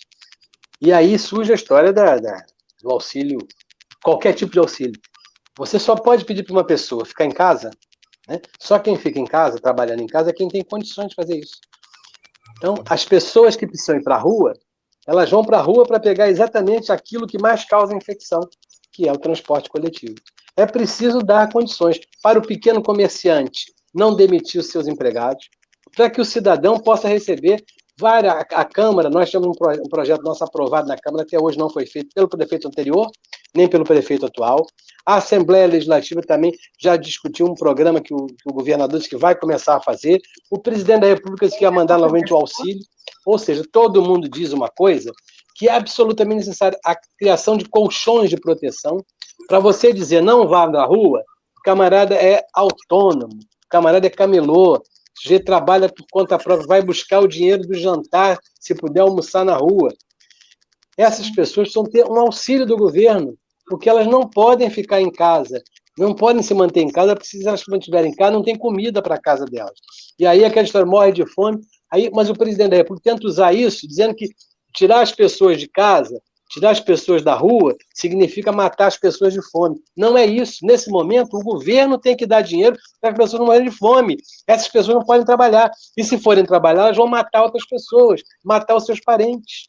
Então, há necessidade de entender que a economia, é claro que é um problema enorme econômico, é claro que a criança não ir para a escola é um problema enorme, mas isso não é culpa nossa, é culpa do vírus. Nós temos que enfrentar esse vírus dessa maneira. Então, precisamos de governos municipais, estaduais e federais criem os auxílios para essas pessoas, para que possa cobrar das pessoas que não vão para a rua. Não é porque vai para a festa, elas vão para trabalhar. E algumas pessoas vão ter que continuar trabalhando. Como é que você vai fazer para essas pessoas para continuar trabalhando? Tem pessoas que trabalham em locais que não vão poder fechar. É preciso dar mais segurança para essas pessoas, vacinar essas pessoas, fazer com que esse transporte coletivo tenha maior número de carros para não encher tanto de gente, ajudar que nos locais públicos as autoridades façam a coisa correta. Na nossa audiência pública, por exemplo, o representante do Ministério da Saúde fez a audiência inteira sem máscara, numa sala em que tinha outra pessoa do lado. Se ela estava com máscara, ele acabou contaminando ela em algum momento que tirou a máscara. Dentro de um local fechado, era dentro da própria estrutura, claro, mas estava absolutamente sem máscara. Claro, se ele pode estar numa estrutura, se ele está sozinho ou com a outra pessoa com ele, exatamente da mesma maneira que ele, mas por que não? Hoje, na audiência que nós tivemos na Câmara, recebemos 3 candidatos ao Tribunal de Contas do Rio. O chefe de gabinete do prefeito Eduardo Paes, que era um dos indicados pelo Eduardo Paes, que foi eleito, lamentavelmente foi eleito para o Tribunal de Contas, ele começou a fazer a defesa dele sem máscara. Aí uma funcionária lá da Câmara foi falar que estou aborrecido com ela, reclamou, e botou a máscara, um cara de aborrecido, botou a máscara para falar. Porque ele... Ou seja, as pessoas têm que entender que isso não é parafernália, isso não é fantasia, isso não é coreografia, isso é absolutamente necessário. Eu acho que a população precisa entender isso. Nós temos um grupo da população, não adianta querer puxar o saco do povo, eu tenho que puxar o saco do povo, não é? Uma parte da população instruída, não é a população com menos instrução, acha que realmente isso vai acontecer, tomar vacina vai ter complicação, andar, tem que ter o direito de ir e vir na rua, e são pessoas como essa juíza que deu essa declaração, que deu esse parecer, são pessoas e não são poucas. Um terço da população brasileira, que pensa como pensa o presidente Bolsonaro, um terço ou 25% da população brasileira, acham isso, vão para a rua mostrar isso. Continuem no lugar. Pessoas, incluindo o jogador de futebol do Palmeiras, ontem eu vi essa matéria, teve Covid, foi afastado do Palmeiras, não pôde jogar o jogo da Copa Libertadores, foi afastado, foi para cá. O que ele fez? Foi no supermercado com a mãe dele, com Covid. Ele com Covid, ele está em casa, levou a mãe dele no supermercado, contaminando todo mundo, atropelou uma pessoa na porta. São muitos maus exemplos, o Luiz André, jogador do Palmeiras, dando o exemplo exatamente contrário. Por que tem tantos casos? Quando a gente tiver esses maus exemplos que vêm lá de cima, né? Começaram lá de cima, fica muito difícil a gente... Mas já falamos muito hoje, não é isso para você? É verdade. Eu queria só pedir às pessoas o seguinte... entendeu muito mais do que eu só queria falar uma coisa para todos, depois de tanta coisa. Como é que a gente vai viver? Se eu tivesse aí do outro lado, eu ia perguntar para a Marta e para o Paulo Pinheiro. Pô, mas quer dizer que nós vamos morrer, então? Não tem como viver? Eu queria dizer isso para as pessoas que tem como viver assim. É difícil. Eu estou aqui desde 8 de março do ano passado, que eu não saí de casa para vacinar. Às vezes, a minha mulher está com problema de saúde, ela tem uma doença neurológica, do grupo de absoluta comorbidade, tem uma lesão neurológica grave, né? Precisa de ter alguém, não tenho acompanhante nesse momento, porque eu não tenho como botar uma pessoa aqui sem controlar, sem fazer exame, porque senão eu e ela nos contaminamos. Então, estou aqui em casa preso, é difícil pra caramba, vou contar para vocês. Tem hora que a gente perde a paciência de estar em casa, não poder fazer, não é se divertir, não poder andar um pouco no sol com mais calma, porque é perigoso para nós. Nós estamos com uma dose só da vacina, nós dois aqui em casa, estamos na segunda dose. Mesmo assim, é preciso entender as pessoas. Nós vamos ter que entender que o novo normal vai ser muito diferente. Nós não vamos achar que tomamos a vacina, que 2 meses vamos para a rua, principalmente quem é do grupo de risco, tem comorbidade, tem mais de 60 anos. Essas pessoas precisam entender que mesmo vacinadas, o que a vacina lhe dá? A vacina lhe dá segurança? Não, porque percentualmente 70%, 80% de chance de acontecer isso, de você não ter a doença grave. Se tiver a doença, você pode ter uma doença de forma mais branda. A condição de não precisar ir para o CTI te dá a chance de, com a vacina, você provavelmente não morrer. Mas ela não te garante outras coisas. Não te garante que você não vai infectar outra vez daqui a algum tempo. Não te garante que você pode ter a infecção sem sintomas por causa da vacina, ou com sintomas leves, e você vai contaminar as outras pessoas se você andar pela rua. Então é preciso entender que nós precisaremos, até termos 80% da população, 70%, 80% vacinada, até termos um número grande de pessoas, onde diminua essa cadeia de transmissão que está na rua, porque a transmissão, gente, não está no alimento, a transmissão está aqui na palavra, no aerosol que eu estou colocando. Por isso a máscara é um equipamento essencial. Eu estou falando aqui sozinho, não tem ninguém aqui na minha casa. Eu sou a minha mulher que está lá, nós dois estamos juntos esse tempo todo. Eu estou falando aqui, várias gotículas saem da minha boca, e o aerosol sai daqui. É isso que dentro do elevador acontece. Está dentro do elevador com alguém está sem máscara, o cara vai te contaminar. A chance de contaminar, se estiver contaminado, é grande. Então nós precisamos entender que isso ficou para a gente. Vai ter que usar máscara por muito tempo.